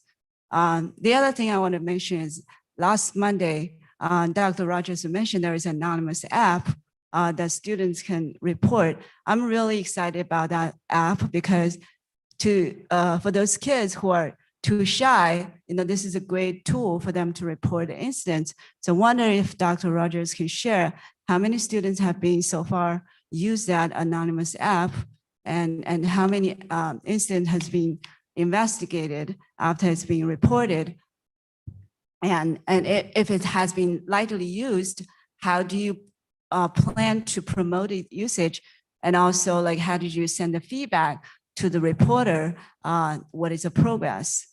The other thing I really want to appreciate is that you take really serious about this incident and put together this committee very swiftly. I want to thank you for doing that. But we all know this is a big plan. It's going to take a long time to implement, and there is a lot of details to be sorted out. So I wonder, how would you continue to communicate the progress of the plan and the details of the plan, the timeline of the plan to the community? And for example, you talked about to include the Asian culture and Asian American culture, Asian American contribution to the curriculum, and who's going to be in charge of that? And who should we email to find out the current progress? And then when we would expect to see that actually get implemented. So a lot of great ideas that I really appreciate, and I see the school district has a determination, wants to do something, wants to start to take actions to make changes. I just want to make sure that doesn't, just because it's a long plan. We just don't follow up. We do wanted to make sure there is I don't know if there is a specific budget that's going to put onto this efforts, and this committee, of course, is here. How long this committee will be exist? So I hope that could be communicated as well. Thank you.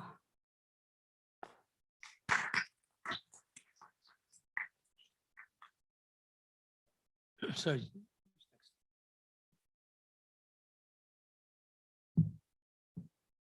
Okay, I'll be very short. First, I really appreciate the Syosset school district's immediate response and a follow-up like this event and other times. And I think the closure for this incident must be education, not an event. Education for the history and a culture that teach how Asian American is not a foreigner for this country, so that someone don't say go back to your country. As you may be aware, Senator John New and other politicians already proposed a bill to teach the Asian American history. I think the hate is from the misunderstanding of history or not knowing the history. Therefore, it is important to teach the history of Asian Americans' contribution for this country, for democracy and to culture, to prevent the hate to the Asians. Especially, I heard that 50% of our students in Syosset district is Asian. Does school district consider to take more aggressive steps to teach the Asian American history from elementary to high school immediately, even though the proposed bill is not passed? That's my question. So just one correction, the demographics of the community is about 50% white, about 43% Asian, about 5% Latinx, and the remainder evenly split between Black, African American, and multiracial.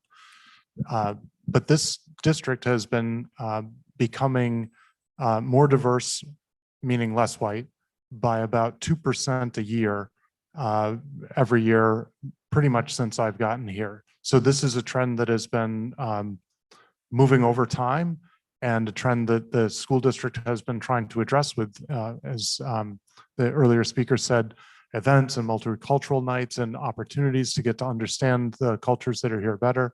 But one of the things that we had been working on, and I mentioned in my remarks to the students yesterday at the rally, is every year we do something in February for Black History Month. Every year we do things in May for Asian American Pacific Islander Heritage Month. And we have a diversity and inclusivity task force.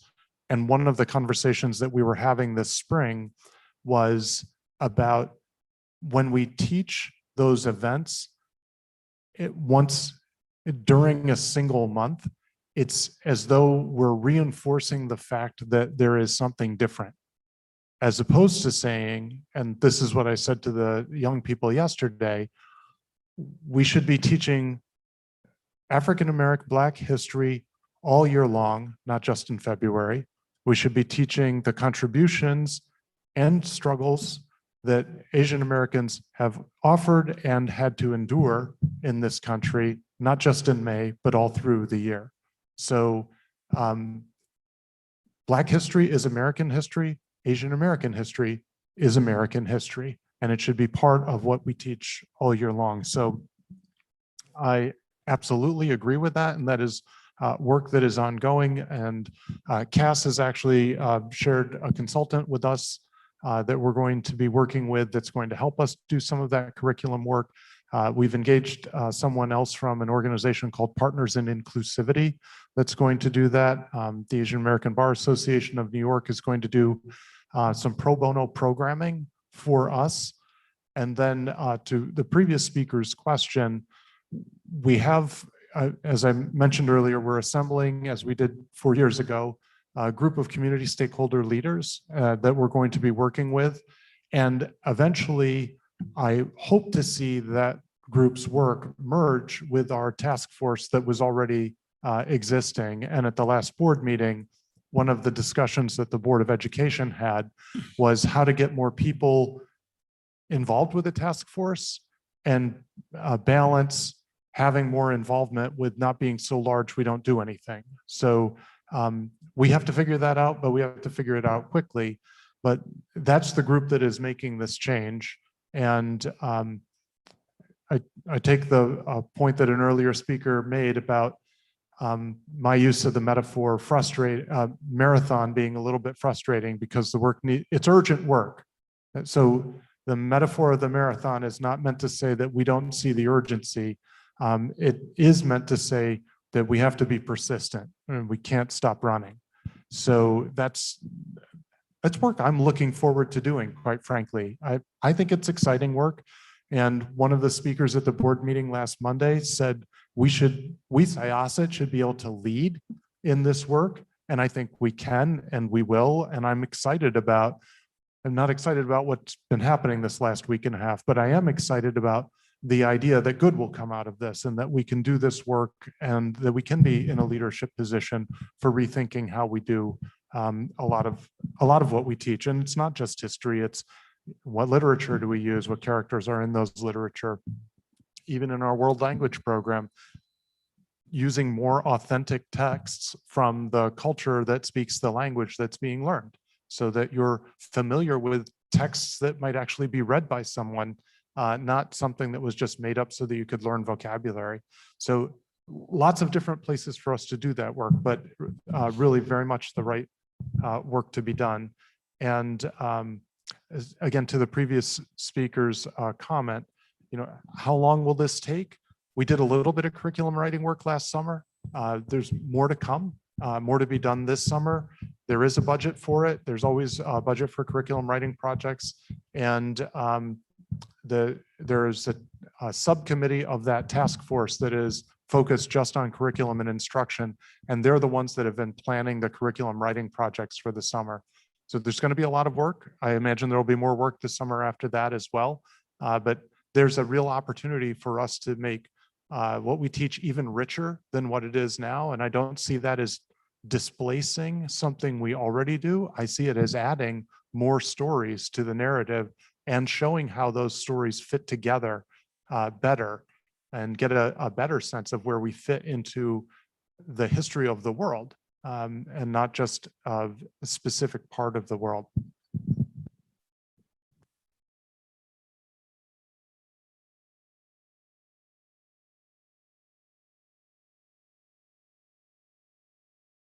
Good evening, everyone. Too tall. You're too tall, Gordon. I know that's a problem. That's always a problem. All right, my name is Gordon. I live in Syosset School District for almost 15 years. I'm also a volunteer for Law and Chinese American Association. Also, it's a volunteer position. I also serve on Nassau County Asian American Advisory Board. That's also a volunteer position. With that, part of I was talk to people, listen to people concerned. Whenever things like this happen in the Southwood, I receive a lot of phone call, text message, email, etc. People ask a lot of questions, including my Chinese American friend, Indian friend, Korean American friend, news reporters, etc. Even my friend in Europe, they saw the report as well. They asked a long list of questions. They have this meeting. So very excited. They send me a list of questions.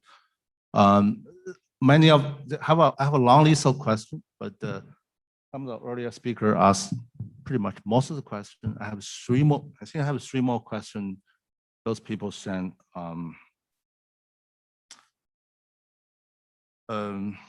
The first one is not really a question. The first one is a concern. It's collectively the community have the concern. In previous school district communication about various incidents, school usually talk about, they mention the FERPA law, which the federal law provides the privacy of students. It's not just about hate crime, about anything about the record at school. We understand that. But people's concerns, there may be different way to implement that. The concern, the current way to implement the reporting mechanism is well protect the privacy of the offenders, but it doesn't really protect the best interest of the victim or the victim family or the particular group of the victim. It not necessarily means the victim racial. It could be any group, right? It could be, a particular people of color or LGBTQ and other people with a disability. The parent usually their concerns if the school do not communicate what exactly the action school take. People may feel like there's no consequence. That's the biggest problem I heard so far from friends. So someone sent me this.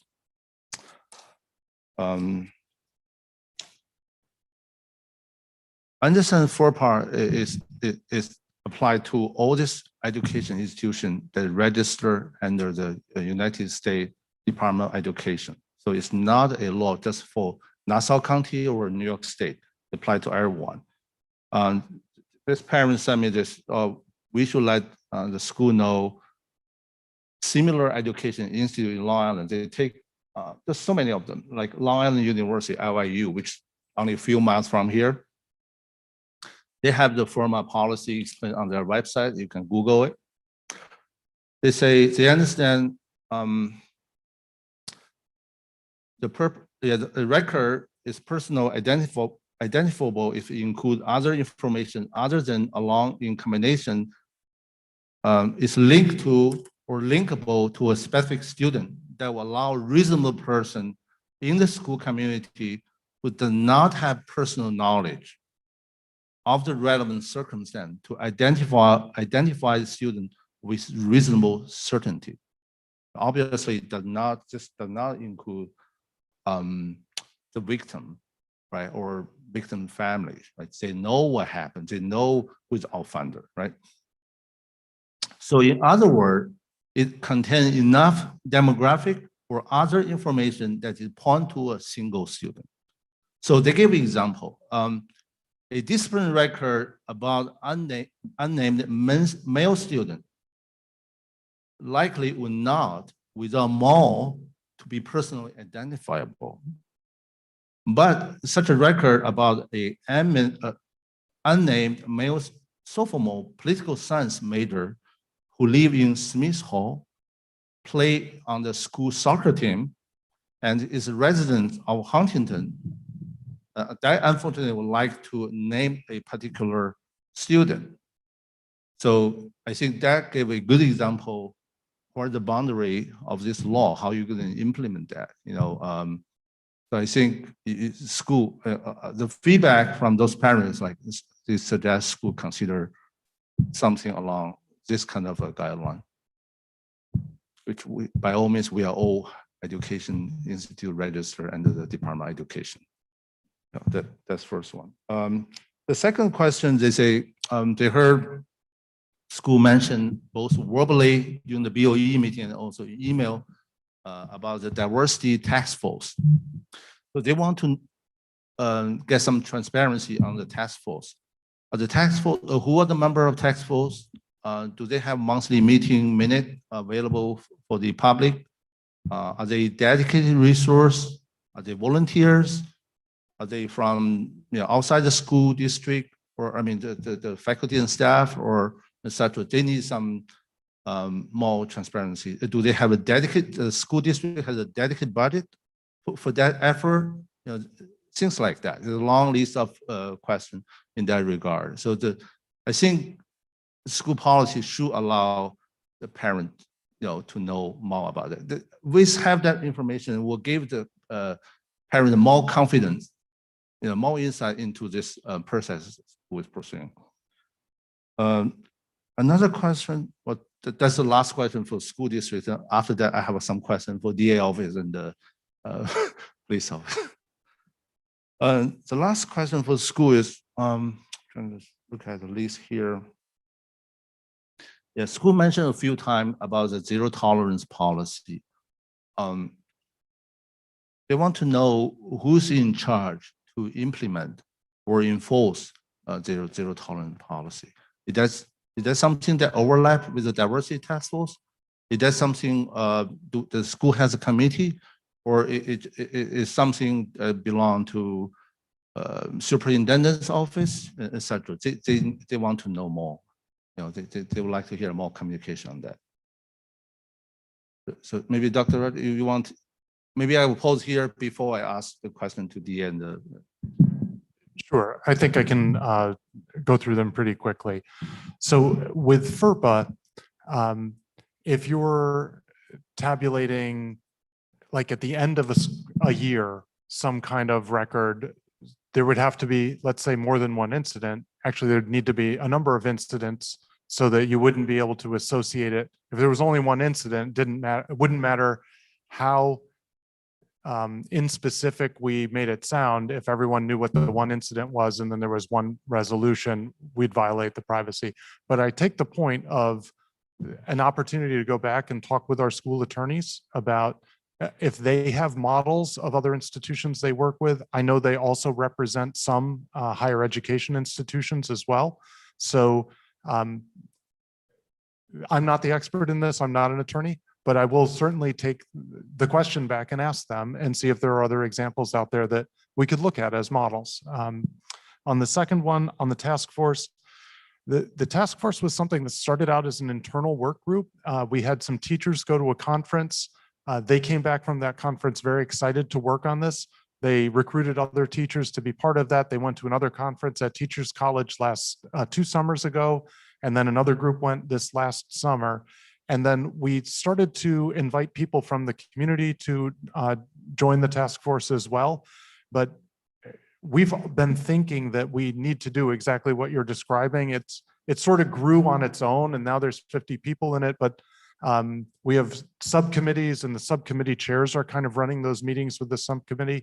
But I think we need to kind of pause and then restart the work, because there are a lot of people who are very excited to do this work, but now we have to organize it a little bit more. So this first year of running with it was to let the subcommittee chairs really kind of get into it. And then with the pandemic, the idea of trying to put some form around it did slow down. We were very focused on reopening schools and then keeping them safe when the cases started to go up. But then we started meeting again in the diversity and inclusivity task force. But one of the things that I took away from the board meeting on Monday night is the board saying, it's time to rethink this and get more connection with the community. So I think all your questions are great ones. And, can we, put a list of the people who are on the committee out there, and then how do they meet? And if you want to participate, how would you become involved? And then as the committees finish their work, are there work products that they can share with people? So all great. And then who's in charge of discipline? Ultimately, Discipline is a building level function, but their severe discipline is a district level function. And when it comes to the district level, it's something called 3214 section of the education law that controls it.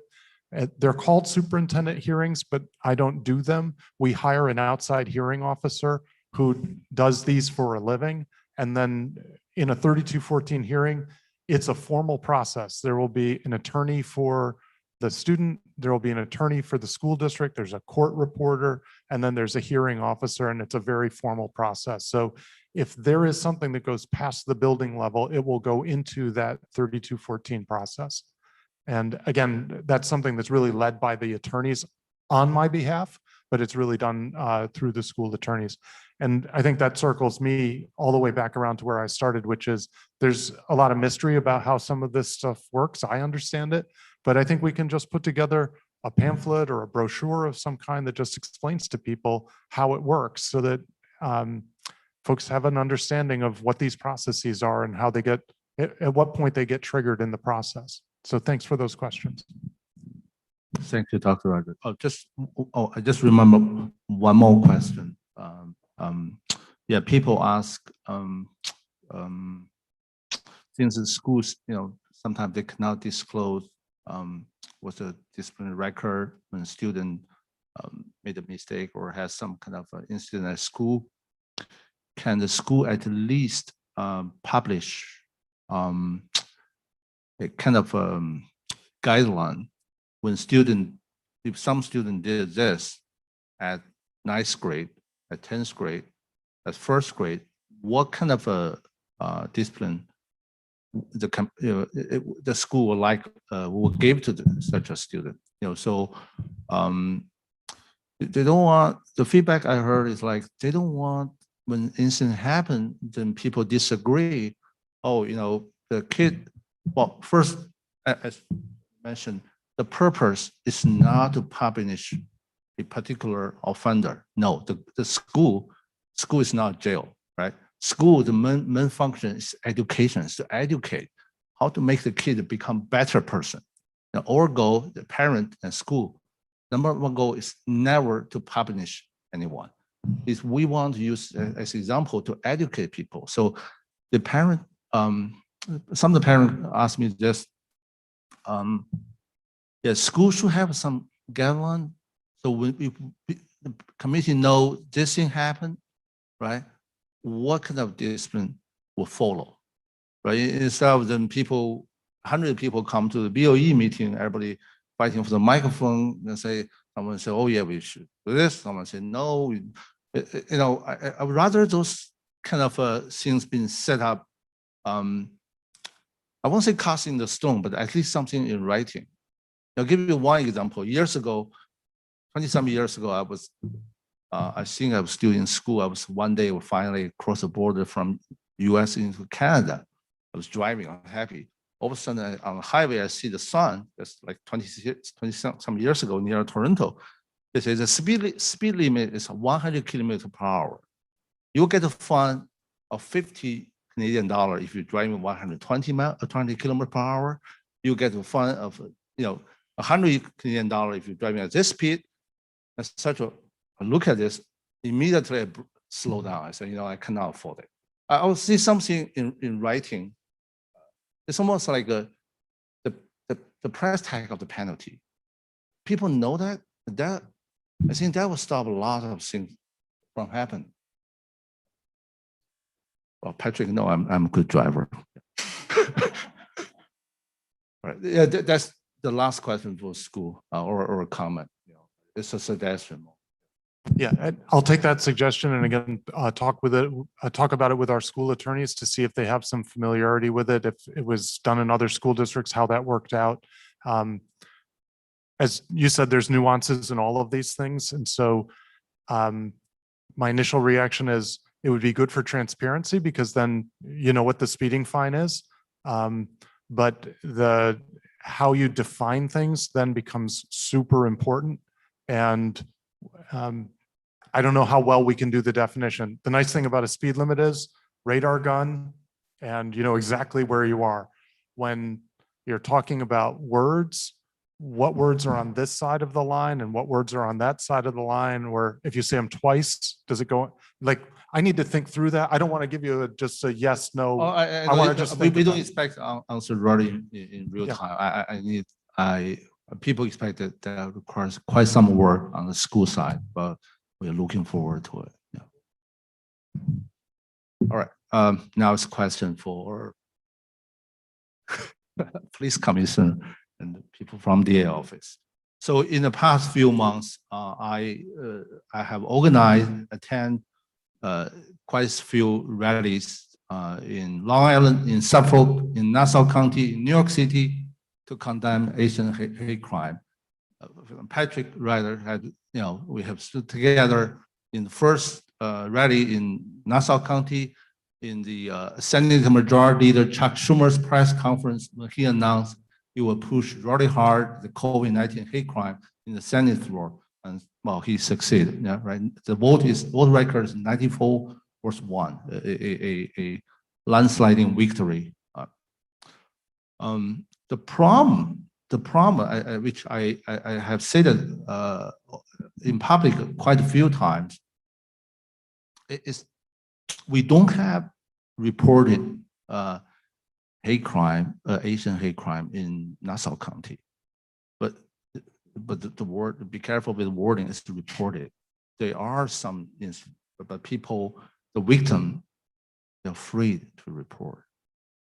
They don't have the courage. And some of the people I reach out to them, why?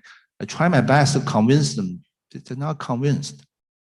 They're afraid of retaliation.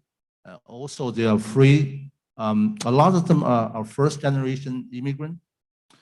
So when I heard all their feelings, their feedback, also get feedback from other people, the biggest hurdle is they don't feel they have the resource.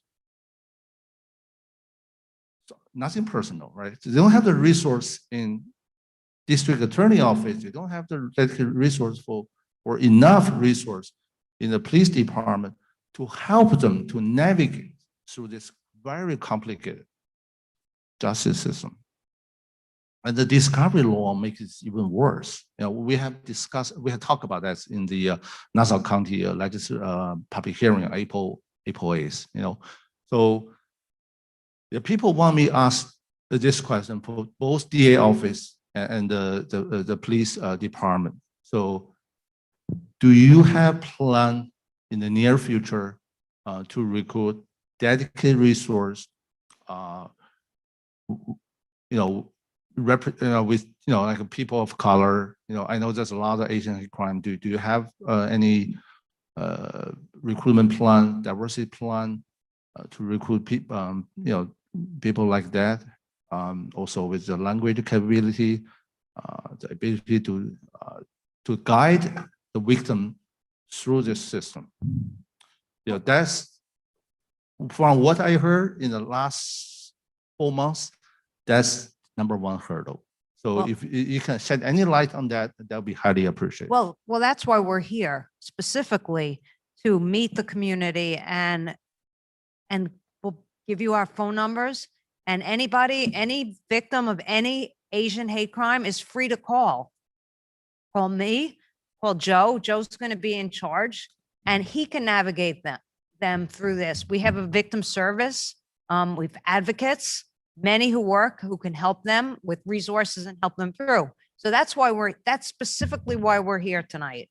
So we'll give you our contact information and you can contact us and give it out to the community, and anyone who's hesitant to come in and report a crime, they could call us and we'll navigate it for them once they call us.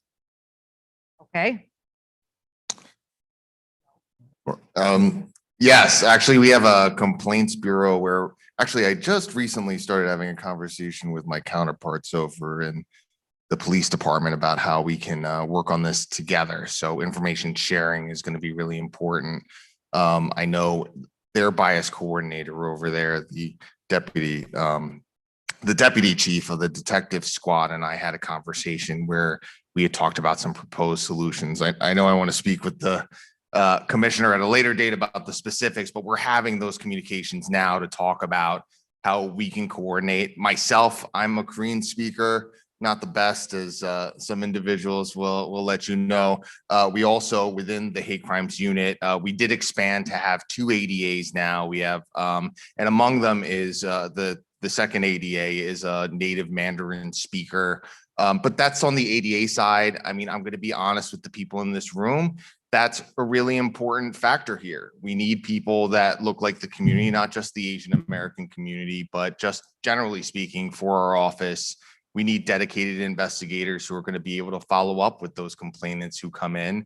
And this is something that I lobby for internally for us to have those capabilities. Language line has its use, but at the same time, being able to look at someone in the eye and that speaks their language and understands their culture can sometimes stand in the way of a lot of the miscommunication that I think happens in the course of an investigation, bridging the gap between what the police are doing or, you know, the DA's office is doing and the people who are going through the crimes is a really important thing. And that cultural sensitivity, yes, like we need that being taught as well, but we also need to reflect the community that way. So I certainly internally, as far as crime victim assistance, that call when I came on, we made sure that was going to be one of the things that happens going forward. So increasing our diversity in our crime victim assistance is already there. We're going to have more language capabilities there. You know, I've pushed it up the chain to try to get a dedicated investigator who's going to have those language capabilities and reflects the community so that, you know, when a complaint does come in, that they are talking to someone who's going to be receptive specifically on this subject, who's gotten training specifically on this subject, and who cares specifically about the person who's coming in to speak with them. Yes, thankful both of you for the response. Joe, I just want to add, I really appreciate your internal push. We are behind you. Thank you. One thing I want to add, if you look at NYPD, they have a hate crime unit and they also have a anti-Asian hate crime task force. The person in charge, Stacy Lee. You probably can see her on TV every day if you live in New York City or on YouTube.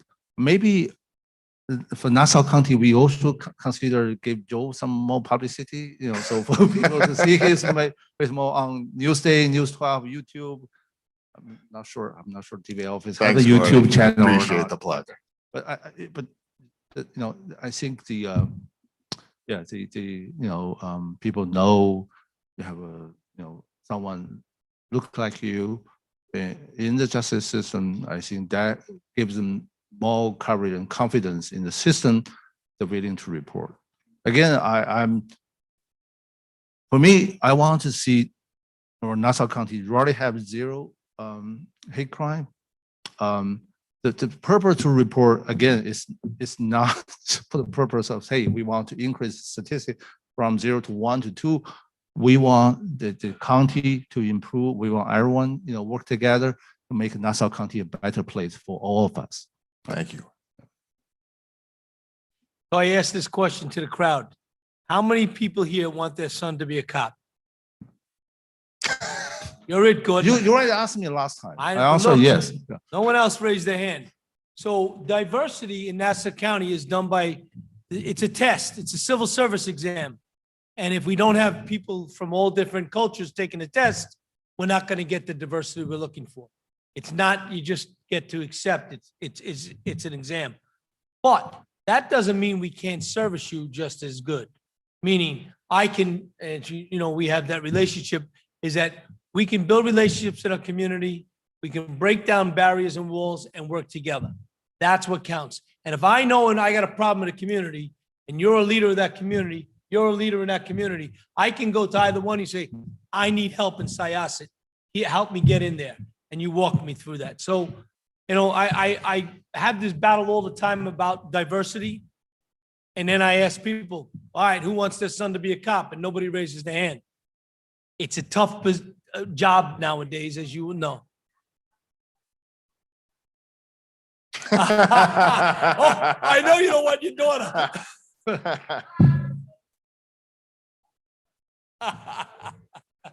But and it's tough, and the percentage wise in the county, you know, we're 67% white, right? And a lot of and again, it's family business. And I say that meaning lawyers become lawyers, doctors go doctors, cops, kids become cops. And it's nothing wrong with that. It's that you have the respect for each other that's important. And that's the key to our success, as we can all sit in a room together and talk about this freely and come up with solutions. That's how you'd fix the problems.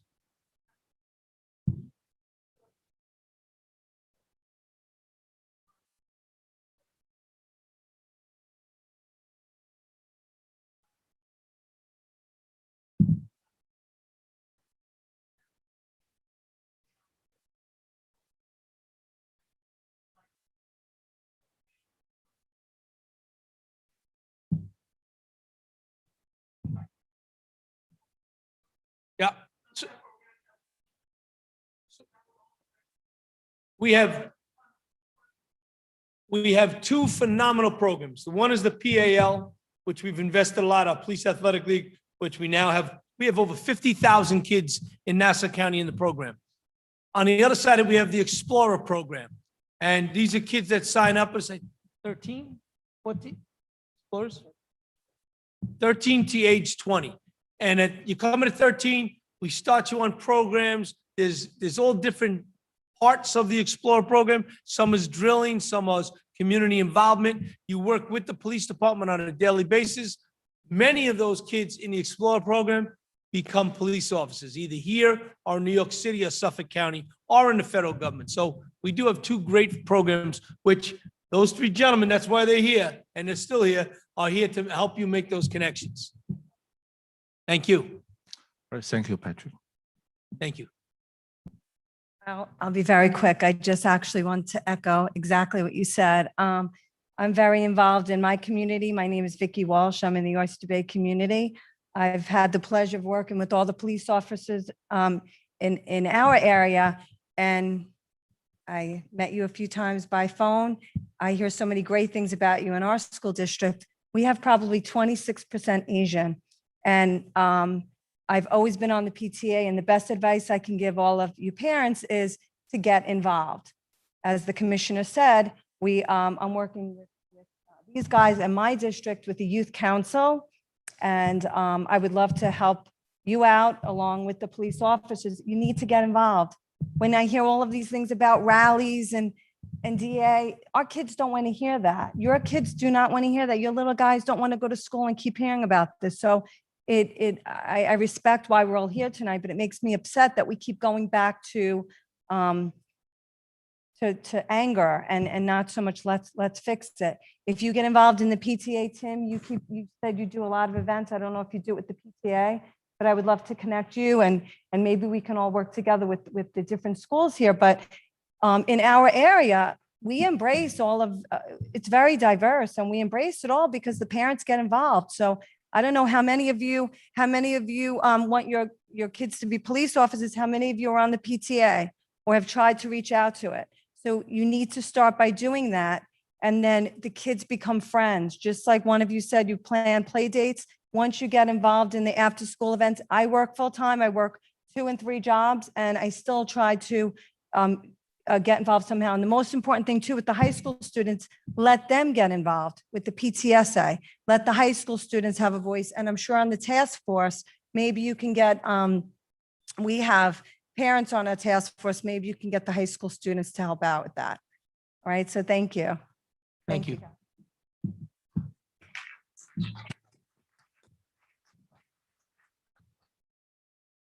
Okay, who wants to go home?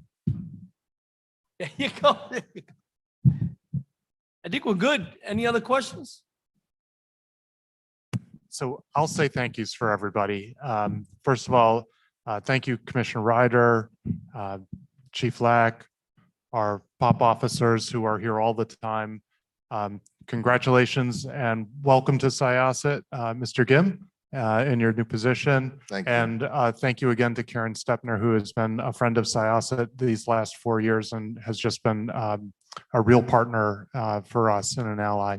And thank you to all of you for coming out tonight, for making your voices heard, for giving me a notebook full of good suggestions, and for caring enough about your community to want us to be better.